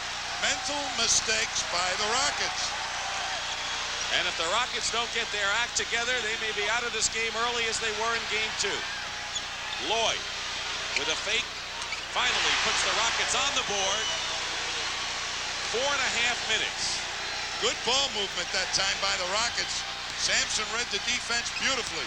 4.5 minutes, the Rockets went without scoring. And then McHale comes right back. And the pressure continues for the Celtics against the Rockets, leading by 8. Sampson, Bird doubling on. Dennis Johnson on Lloyd. McHale the rebound. Celtics with Johnson pushing it up, trying to open up a 10-point lead. Danny Ainge pass to Bird for three. And Olajuwon gets a rebound, and Robert Parrish called for the loose ball foul. Will be number 4 on Parrish. You know, when big guys get going bad, sometimes they never get it on track till the next game. And Bill Walton is going to come back in the game, and he has 3 fouls. Hilton brings you NBA Competition Classics. Bulk and brawn were the essence of their game, and Willis Reed and Wes Unseld used their vast strengths to stage a grueling rivalry. Power basketball led each man to Rookie of the Year, MVP, and championship honors. Rewards of this bruising tango between 250-pound centers. Reed and Unseld were the consummate competitors as they staged one of the NBA's most physical matchups. This summer, the Hilton family invites you and your family to some of the most beautiful places in the world. Join us for the Great American Vacation. The Great American Vacation.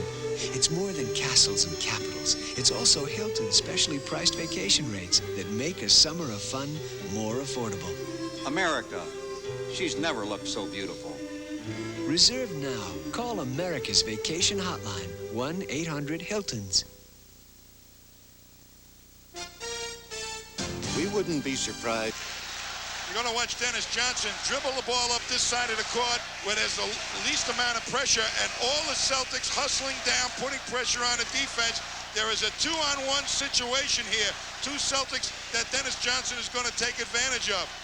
It goes right through the defense now to Danny Ainge. Across the court, McRae has to adjust, and that leaves Bird all alone in the corner. That's thinking basketball. And the Celtics may not be hitting all their shots, but they're controlling the boards offensively. The field goal percentage, Houston, 17%. Boston is shooting the same way so far in the third as they did in the first half, and another Rocket turnover. They're playing in a fog right now. Bird is just out finessing McRae when he's trying to make that pass. 7 turnovers against the Rockets this period. And the Celtics sensing something here. Walton turns around, and even on a broken play, the Celtics score, and Bill Walton with 8 points. Olajuwon had to go pick up Bird. That left Walton steaming in for the hoop. 10-point lead for the Celtics, and that's the biggest lead either team has had in this third game. Sampson goes up and draws the foul. We can talk about the Rocket guards playing better, but they're going to have to get production from Olajuwon and Sampson. There's the turnovers that turn things around.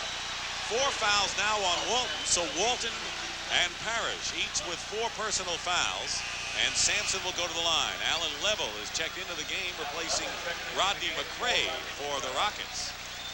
I'll put Robert Reed on Bird, and Danny Ainge will probably take Alan Level. So Reed moves to forward, and Lloyd and Level remain in the backcourt, and Ralph Sampson misses a free throw.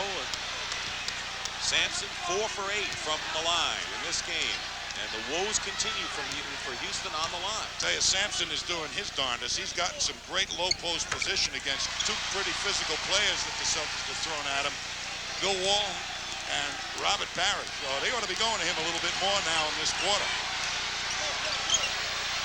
Under 6 minutes to go in the third period. It's been all Celtics here in the third period. Larry Bird with a great pass to Walton to Bucknell, and that is Celtic basketball. They lifted all the towers, the Celtics. They've been waiting to do that, I think, the last 2 games. Robert Reed looking inside.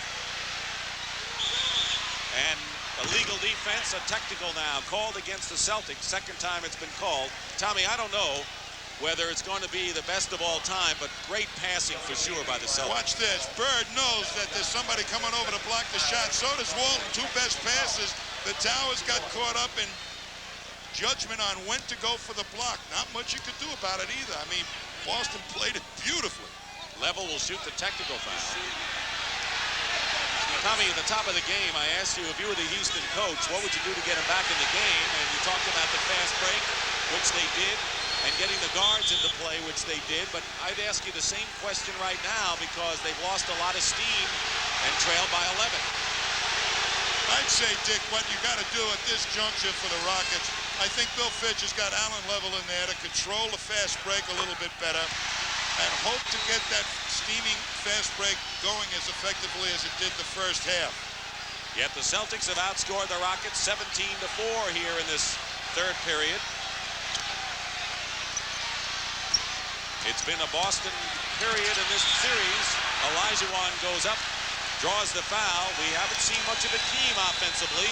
He has scored only 7 points, but will go to shoot 2 here. Well, that's not a bad man to start going to. The Celtics have surrounded him all day in one form or another, but he got super position on McHale that time. Foul is on Bird, his second, but they didn't really double the big guys after the outside people showed that they could hit the shot. That's right, and Akeem really didn't just get his game going. I think as much as he wants to win here, he got outfoxed a little bit by the defense the Celtics are throwing at him. He was looking for doubles and triples, and it wasn't there. 8-point lead with 5:14 remaining in the third period. Celtics score the first 11 points this period. Bird, Reed guarding him, offensive foul Bird. And that'll be 3 on Larry Bird. So Robert Reed now on Larry Bird, who has scored 2 of his 21 here in this period. When you start playing guards on defense, it makes your feet quicker. He's going to be able to get through those picks guarding Bird. Bird is on him, doubling on Olajuwon, and Akeem comes back. Rockets are going to need Akeem to get into the offense. The lead is cut to 6. They're doing a smart thing, Dick. They're bringing him to the ball, starting on the away side, and then bringing him to the ball. They're not giving him the same low post look. Timeout Boston. Rockets trying to creep back after a horrible opening moments here in the third period in game number 3 here at Houston Summit.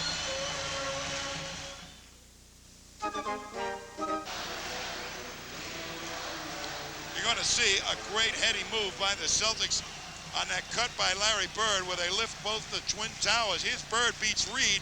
It forces a move by Olajuwon. That leaves Walton open. Sampson has to adjust. And the next thing there is Kevin McHale. But watch the smile on his face as he comes up the court. He said, we got them both up in the air. Tommy, the jury's still out as to whether the Celtics can be considered the greatest team of all time. Other people will decide that. The series isn't over, but greatest passing team, they have to be right up there. They have more fun doing stuff like they just showed than even scoring baskets. Larry Bird, by the way, is 1 assist short of a triple-double. He has 21 points, 10 rebounds, 9 assists. He has 4 steals in the ball game, and another all-round performance by number 33 in the Celtics, who lead by 6 with 4:40 remaining in the third period. Now, Lewis Lloyd will have to carry the scoring in the backcourt for the Rockets. Dennis Johnson driving in the Houston foul. Lloyd trying to stay with Dennis Johnson. And DJ shaken up, not getting up so quickly. You're going to see him now. Lewis Lloyd is trying to really get out in front of him, stop him a little bit, but hooks him. And you can see Dennis got banged on the knee. Casey Jones was concerned enough to walk up the floor a bit to see how his star guard was faring. 4.5 to go. And Dennis is still limping. Noticeably. McHale. Sampson and Olajuwon, and Walton nearly got it from both of them. In between the Twin Towers, just couldn't hold on to it. Celtic lead was 10. Now it's 6 with 4:13 to go in the third. Rockets coming back from a sleepwalking opening few minutes here when they were outscored 11-0. Level is wide open. That's the closest he's come. He has struggled from the field since he suffered that broken wrist late in the year. Well, he took a long layoff. What he's really doing on his outside shot is drifting a little bit. Dennis Johnson. Fade away. Bird is there. Larry Bird, alert. Gets the basket. 23 for Larry Bird. And the lead is 8 now for Boston. Lloyd. Going in. Ainge and Olajuwon very nearly committed his 4th personal foul. Open is Dennis Johnson. Reed picks him up in a hurry. Bird left open. Level had to pick him up. Now Sampson. Walton comes in out of nowhere and tips it in. That's the Celtic teamwork. Walton playing an outstanding game. Dick Stockton and Tom Heinsohn, 10-point lead for the Celtics. 3:09 to go, Game 3 of the NBA Finals in Houston. Celtics trying to make a 3-0 lead out of it. Olajuwon is fouled, and this third period has belonged to the Green. Whatever way he wants to go to the basket, they're cutting him off. Whatever spin move, right or left, they have a man dropping in to impede him. Big story today, the Celtics on the offensive board.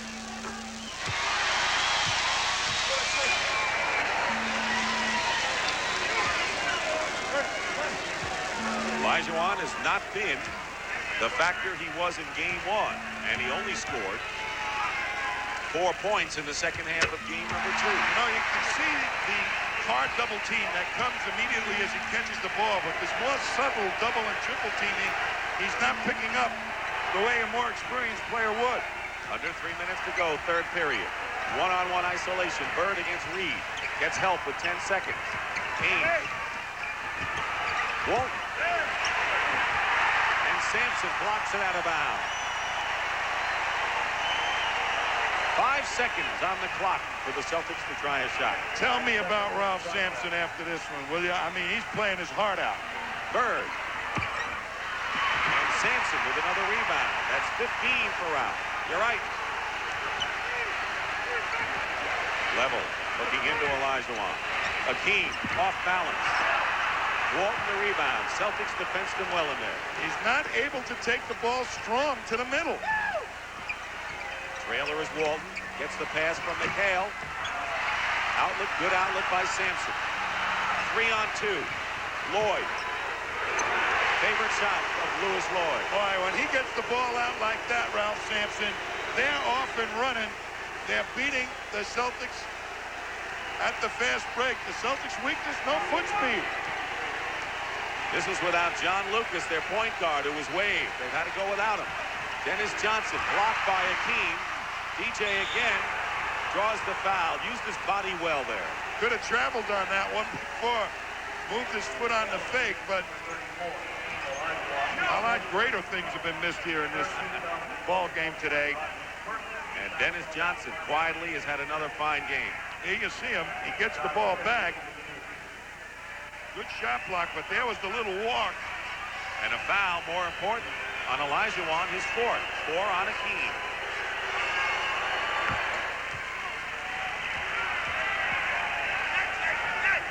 He was the MVP of the '79 playoffs with Seattle. I think that was very important for him, that series against L.A. We're looking at third kill. Replacing Bird, who goes out with 23. But Dennis Johnson, I think, has found a real brother in Casey Jones. Most of the coaches had trouble controlling Dennis Johnson, not Casey Jones. He believes in him. Dennis Johnson, 8 for 8 from the line, 18 points in the game. 1:43 to go in the third period. Celtics were trailing by 3 at the half, down by 4 after 1 period. They've had an 10-point lead. And Ralph Sampson with a short jump hook has 17 points. And Sampson is becoming the leader of this Rocket rally if they can do it.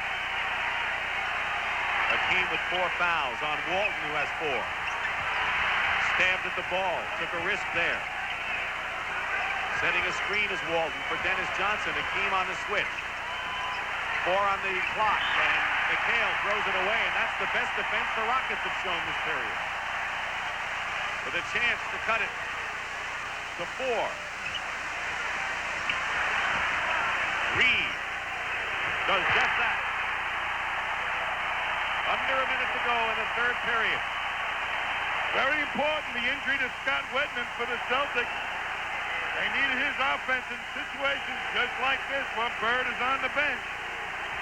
47 seconds out of bounds. There's Scott Wedman, who has fractured ribs and likely will not play, although he has hopes he might. We understand we have some electrical storms that has caused problems in our transmission. We hope you bear with us, and we hope to get all that worked out. Johnson couldn't hold on, and now the Rockets can cut it to 2 in the final minute of this third period. Houston on an 8-2 run now, and they've made a nice recovery from their doldrums early on in this period. Here's Reed. Sampson out of nowhere. It's a 2-point game. Ralph Sampson has come on and made a tremendous contribution to the Rockets today. He sure has, Dick, and on the offensive glass. 16 on the shot clock. 22 in the period. McHale breaks that rally, and it's 84-80. A 10-2 run by the Rockets, and they're down by 4, and Houston can play for the last shot now. Sampson has 19 points and 17 rebounds. A tour de force performance. A team misses. Ames as the buzzer sounds. The Celtics scored the first 11, but the Rockets came on at the end. And that's the end of the third period with the score. Celtics 84, the Rockets 80. We'll return to the Summit in Houston, Texas after this word from your local station.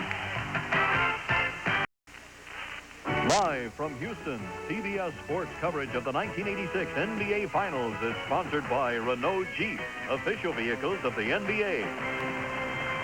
IBM. And by Top Flight XL and Top Flight Plus golf balls from Spalding. No other ball can beat them. Dick Stockton and Tom Heinsohn here in Houston. Rodney McRae scored 10 of his 12 points.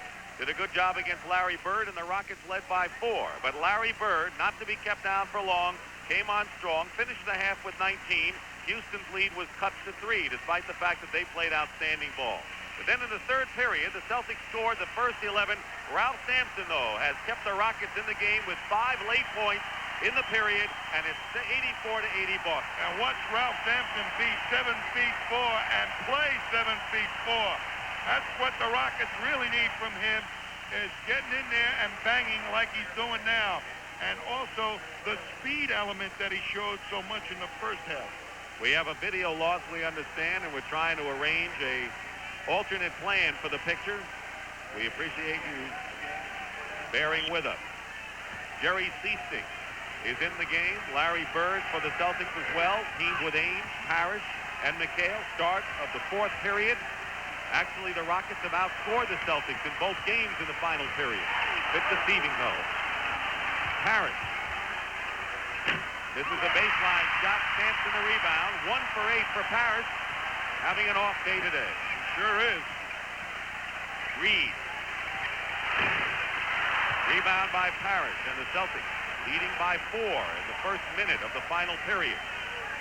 Boston leading 2-0 with 2 impressive victories over the Rockets in Boston. Houston was counting on the home court edge. And Danny Ainge on a give and go from Robert Parrish, and the Celtics are up by 6. And Reed was reluctant to leave Bird to pick up Danny Ainge.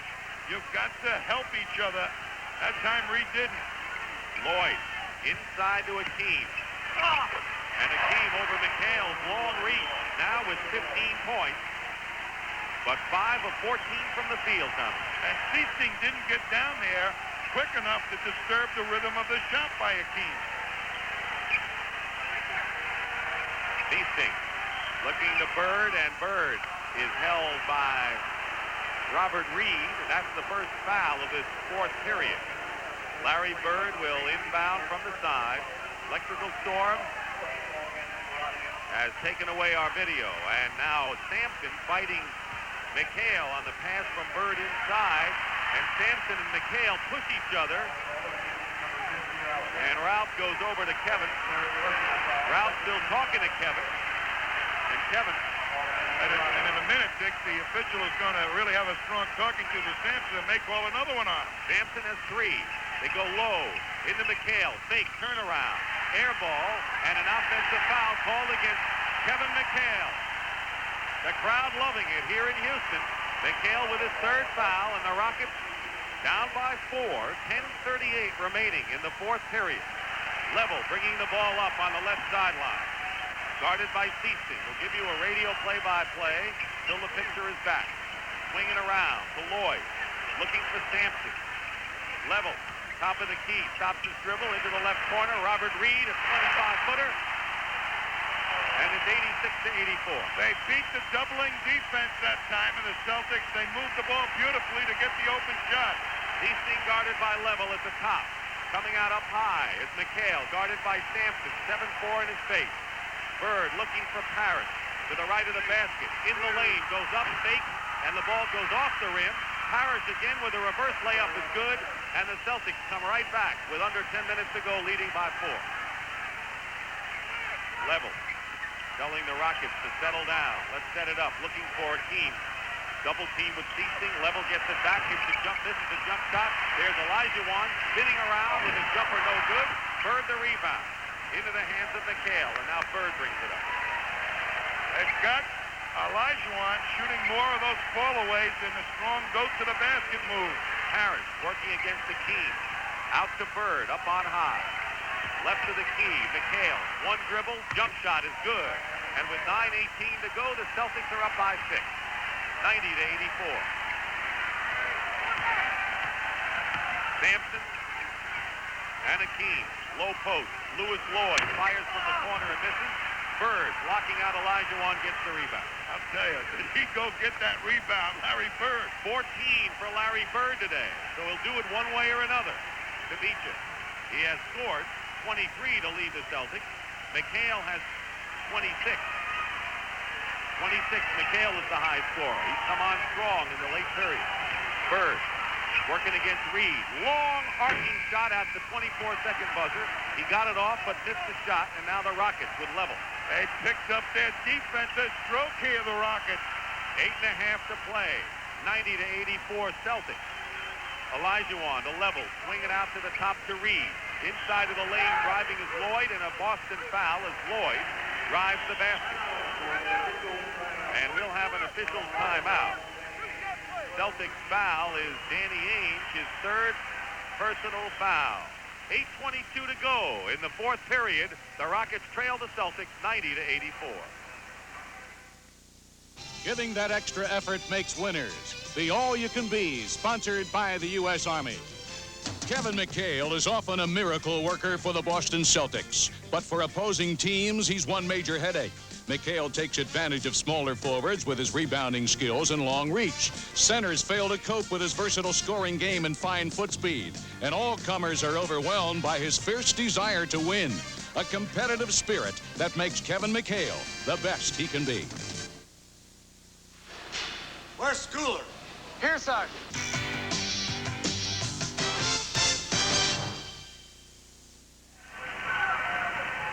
Dick Stockton and Tommy Heinsohn, aware of the fact that because of an electrical storm, you do not have video. We're trying to work an alternate way for you to get the picture. As soon as we can do it, you'll get the picture. But Tommy, we're a 6-point Boston lead, 8:22 to go. They seem to be going back, trading baskets at this point. What are your views? I think what the Rockets have done is start to stiffen their defense a little bit. The Celtics normally can get a good shot when they want it. They have not been able to the last couple of trips up the court. They've been under the gun before the 24-second clock to get a shot off. And even before then, they're not gotten a good shot. Sampson has 19, Olajuwon 15, but Robert Reed hitting well from outside has 20 points to lead the Rockets. All 5 of their starters are in double figures. McRae with 12. McHale has 26, Bird 23, and Dennis Johnson 18 to lead Boston. Lewis Lloyd is on the line. He'll be shooting 2. Well, they use Lewis Lloyd on the catch and go, coming off a pick, and when he gets the ball on the move, that makes him doubly dangerous, Dick. First free throw misses off the front rim. Danny Ainge committed the foul, his third. Houston shooting 36% from the field this half. They had a 3-point lead at halftime. We're down by 10, and now trail by 5 as Lloyd makes 1 out of 2, 90-85. Ainge brings it up quickly on the left sideline, shadowed by Level. McHale setting a pick, right side. They go to the right low. Working his way in is Bird, out to Dennis Johnson. Reed bumping Bird.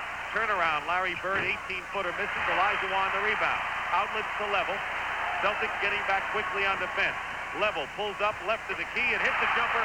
It's 90-87 in favor of Boston. 7:55 on the clock. Now they are faking double teams at Larry Bird. They've got him thinking instead of the other way around. Dennis Johnson on the right side goes to Bird.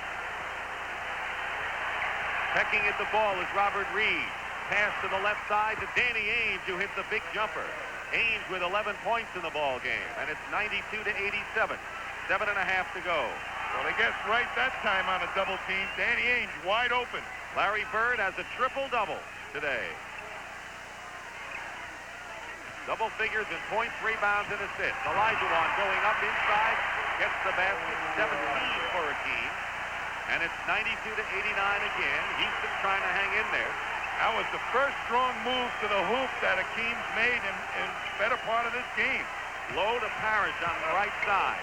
Turnaround over Hakeem and a one-hander by Robert Parrish with 6 points in the game. Largely has been doing a disappearing act, but playing a little bit better off the board.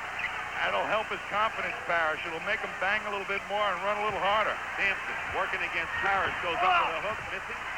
Olajuwon gets the rebound, dribbling in the lane. Open is Level. Level misses the jump shot from 18 feet, and the Celtics with a 5-point lead. Pass inside to Parrish, and he's fouled. Parrish was inside, beat the Rockets center Olajuwon down the court and was fouled going in. And the foul will be against Olajuwon, his 5th foul with 6:29 to go. A big foul, timeout. We're back here in Houston Summit. 16,000 fans for Game 3. And Hakeem Olajuwon, who said no way the Celtics will win 2 games here in Houston, sees the Celtics leading 94-89, 6:29 to go, and the Celtics will be on the line. Robert Parrish will shoot, and Olajuwon has 5 personal fouls.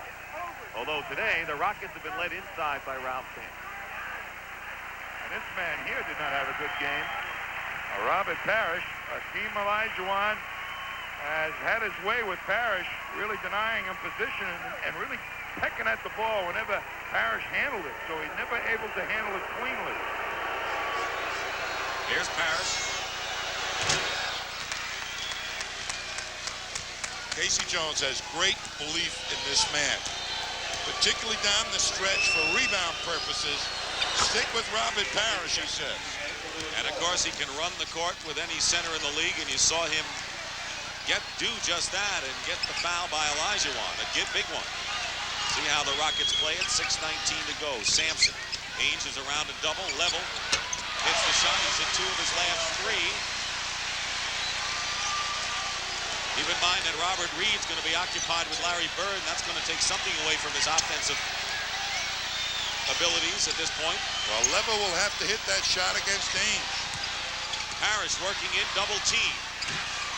Dennis Johnson gets a key offensive rebound. That's why he's been the biggest rebounder in the series coming into this game. Parrish with under 6 minutes to go. Dennis Johnson with a big basket, and the Celtics have opened their lead to 98-91 with 5:39 remaining in this 4th period, and it's awfully quiet in the Summit. Rockets are undefeated in the playoffs, 7-0 at home. They had the 2nd best home record in the league, but the Celtics, they did their best work on the road of any team in the league. Sampson crashing the boards, another chance, and Ralph Sampson, 21 now. I tell you, this is one of his tough games. They've got character and Ralph Sampson here. And we'll find out about the rest of them in the final minutes here if the Rockets can come back at home from a deficit and get on the victory board. Boston has to come up with a good shot here. 5 minutes to go. Ainge trying to feed it into Parrish. Level, saved it into the hands of Reed. Level, veteran, played well against the Celtics in the 81 title series. But that pass is off the hands of Olajuwon, and the Rockets miss an opportunity. Well, 2 big guys mishandled some passes that should have been handled. And a timeout called by the Celtics. They have a 5-point lead.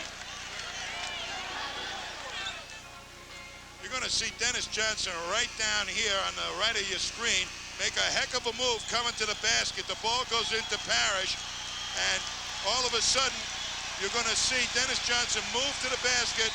Wiggins stops for the double, but now watch the inside training of Dennis Johnson, who used to be a forward in college, become a real true offensive rebounder by carving out some room, taking the defensive rebounder on his back, and then plucking it off for an easy rebound.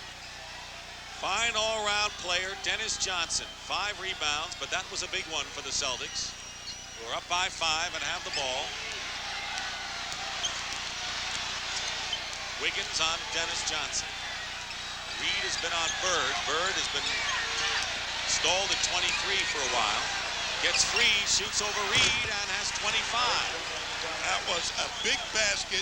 They've got a good shot out of their offense. They have not been getting some good shots the last few times down the floor of the Celtics. 4 minutes and 15 seconds to go. And the Rockets are under tremendous pressure now, trailing by 7. Played very well, but we're leading by only 3 at the half. And stepping on the line, Reed turns the ball over to Boston. I tell you, Robert Parrish is really doing a heck of a job on Sampson, denying him the low post position that he wants to get. Beautiful job. And how about McHale? You know, you can't keep them all down forever. 4 points in the first 17 minutes. McHale has had 22 points in the last 26 minutes of this game. And a pushing foul against the Rockets. Dennis Johnson is still limping out there from his collision of knees before. Foul was on Wiggins, his 3rd. McHale working against Sampson. Ball knocked away by Ralph. Reed, 4 on 3, Houston. Sampson ducks down, draws the foul with 3:41 to go. I tell you, there is a lot of complaining by the inside players who feel that there are many hands coming out and reaching for the ball. McHale almost gave up a hoop that time, complaining to one of their officials. 20 rebounds for Ralph Sampson, 21 points. Misses the free throw. He has struggled from the line today. Timeout story. The Celtics have 3 full timeouts plus a 20. The Rockets have 3 full timeouts. They've used up their 120. Sampson is 5 for 10 at the free throw line. Now 6 of 11, and it's a 194 game. Celtics trying to hang on and go up 3-0. They're harassing DJ, trying to get him to take some time off the clock before they can get into a good play movement. 3.5 to play in the 4th period. Bird, one-on-one isolated against Reed. Finds Parrish inside, and Parrish. McHale tips it in. Kevin McHale in a big basket with 28 points. He was quiet for so long, and McHale leads the Celtics with 28. Double team on Olajuwon. McHale and Ainge. And Akeem gets the basket and a foul, which wakes up the crowd. That's what they need from Akeem. He turned to one side, and then Ainge did not drop back fast enough to cut off the angle to the hoop. And Olajuwon will go to the line. Kevin McHale has 4 fouls now. And here is Akeem. And this is where the free throw shooting, which has not been good for the Rockets, has to be effective the rest of the game. 5-point Celtic lead. That's the time remaining. Wiggins is on Dennis Johnson.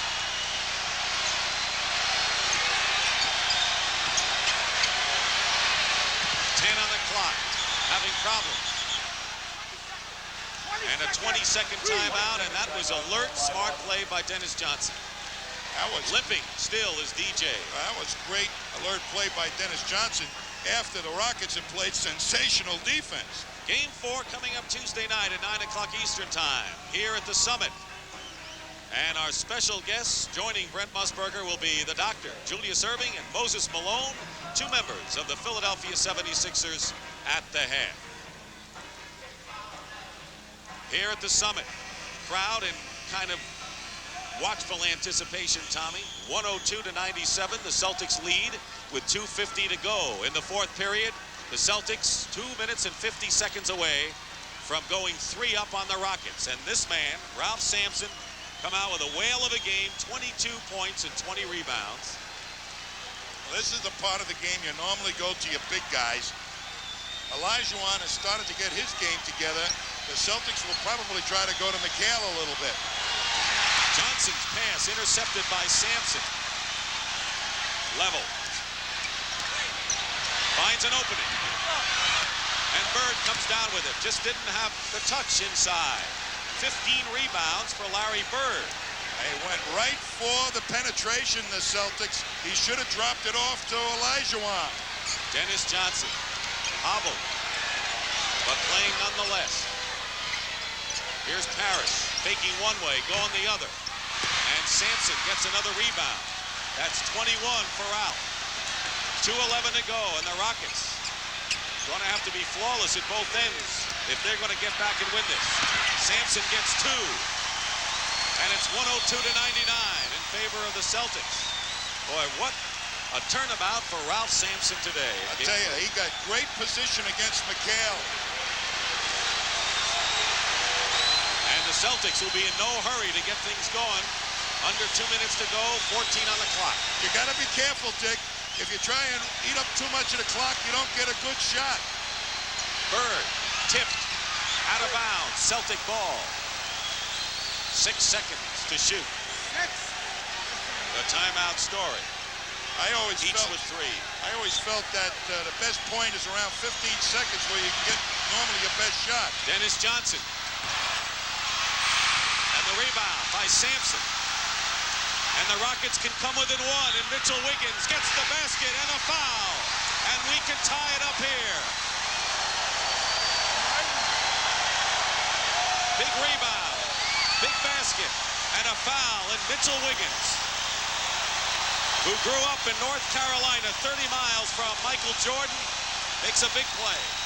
That's Dennis Johnson's shot, but another big rebound by Sampson, and look how quickly the outlet gets it up the court, and Dennis Johnson has to make the foul, and what balance by Wiggins to make the hoop. I mean, he took a blow. He has shot 79% from the line in the playoffs and will try to tie it up with 1:32 to go. The Rockets trailed by 10 in the 3rd period after the Celtics scored the first 11 points. Can't do it. Loose ball. And Parrish maintains control. And a timeout. Celtics have 2 timeouts remaining. The Houston Rockets are trying to gain an advantage at home, knowing that they have 3 home games to work with, trailing the Celtics 2-0. But Tommy Heinsohn, they have had to work long and hard in this game just to stay within range over the Celtics, who have the 1-point lead after Wiggins missed from the line with 1:26 to go. Well, they certainly have proof, Dick, that they belong in the finals the way they've hung in here. Very difficult to beat Boston up in Boston. And Boston, a tough road team, but they've showed their mettle here this afternoon, these Rockets. Celtics led 102 to 94 with 3.5 minutes to go. The Rockets have scored 7 straight points, but Boston has the ball in the lead.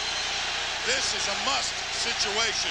A good shot, and not worry about the clock too much. And for Houston, Larry Bird going up with a runner, short.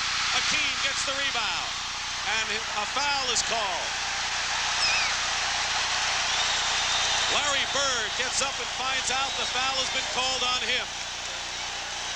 And that'll be number 4 on him. Here's Bird. He comes off the pick and roll, gets the shot off cleanly.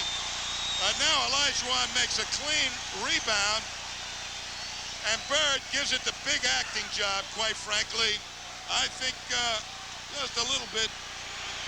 Looked like he didn't get hit, but I guess he did. These are big free throws right now by Olajuwon, who ties the game. The Rocket free throw shooting has been subpar. But today, Akeem is 8 out of 9 from the line, and Houston leads by 1. Celtics have 2 timeouts left. Larry Bird is only 10 of 26 from the field. This type of win by the Rockets could really give their confidence going so that they might be able to take all 3 down here. But they're not free and clear at all. Bird to Danny Ainge, and the Celtics lead with 45 seconds to go. 104 to 103, and Bill Fitch calls a timeout. We'll find out about the Rockets with 45 seconds to go. The Celtics lead by 1 with 45 seconds to go, and so we're going to have changes of possession. Houston will get the ball back, and now Bill Fitch likely would go to the big guys, but how will that evolve? Well, I think Boston's very aware that they've got 2 guys to go to in the low post, and somebody will, one of the Boston guards, or maybe both of them, will be down doubling. I think what Bill Fitch was saying, be alert to the double and try and find the open guy. It may end up where a guard may have to make this shot. That means level or Reed, in case it goes that way. And Wiggins is in there too, so Reed at the forward. They got some good outside shooters once it gets in. They go to Olajuwon, triple team him. Hakeem, off balance, tipped up and in. That was Mitchell Wiggins with the tip in and a big one. And the Rockets regain the lead. 27 seconds and 19 on the shot clock. Total disdain for the double team by Olajuwon that time. And Wiggins made up for the missed free throw on the three-point play. That could have tied it. 15, 8 on the clock. Celtics have a mismatch. Harris inside. Misses. Bird. And let's see, the 24-second clock may have sounded. There was a rebound. Joe Crawford and Jake O'Donnell confer. There was an inadvertent whistle. They apparently got the shot off in time. Jump ball, inadvertent whistle. 3 seconds Inadvertent whistle. What are you going to put 10? Might have been an inadvertent whistle there, Tommy. An inadvertent whistle, as saying, which means a jump ball. Nobody had possession when the whistle was blown. Bill Fitch wants a timeout. He's got 2 left, so does Casey Jones. Jump ball because the ball was loose. And no 24 seconds. All we do is got 7 seconds left. Bird was underneath, and the ball bounced off him. They're going to jump it. Nobody had possession of the ball. That's why it's a jump ball. If Celtics had possession, they would have retained possession. Comes down to this. Just like we're starting the game over. Harris and Sampson will jump. Well, Sampson should get the leap here. First, the Celtics will call a timeout. 7 seconds to go in this drama.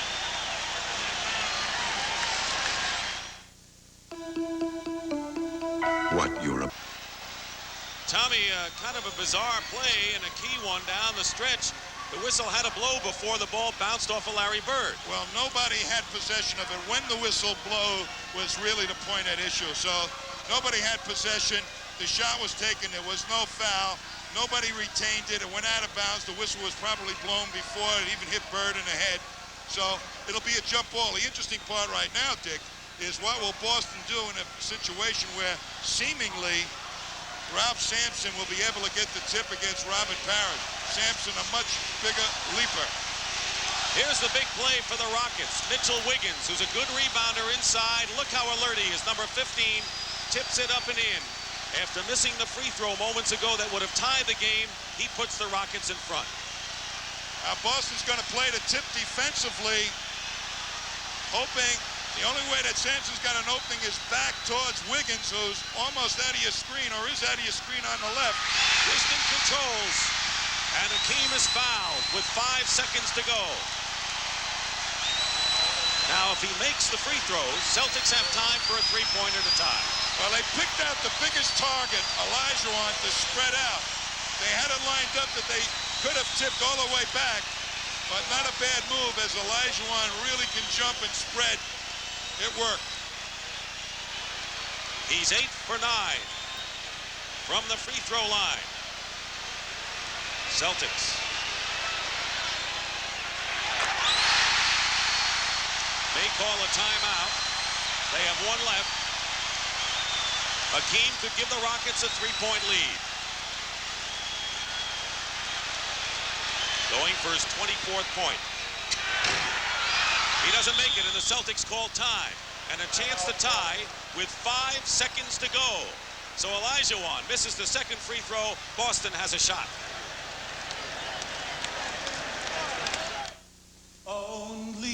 The Celtics use their last timeout to set up a play that they hope will either win with a three-point shot or tie it up with 5 seconds to go. The Rockets, with a great comeback, Tommy, have outscored the Celtics 12-2 in the last 3 minutes and 15 seconds. You know, it's awfully difficult to eat up the clock in professional basketball. You try to run it down too close to 24, you usually end up with a bad shot, and that's what I think happened with the Celtics. Plus, some very good defense by the Rockets. What the Celtics have to do right now, Dick, is go for the two-pointer, I think. But they're just cagey enough. They're keeping their big people in there, so they probably will look inside first. If it's not there, kick it back out. And a guy who can hit a three-pointer is the man you just saw, Larry Bird, who came into the game 3 out of 7 from that range. Wiggins will press. Dennis Johnson will inbound. 5 seconds to go. Rockets lead by 2. Celtics out of timeouts. Harris. Dennis Johnson, they stepped on the line. The Celtics stepped on the line and turned it over. And the Houston Rockets snuff out the Celtics and win for the first time in the NBA Finals.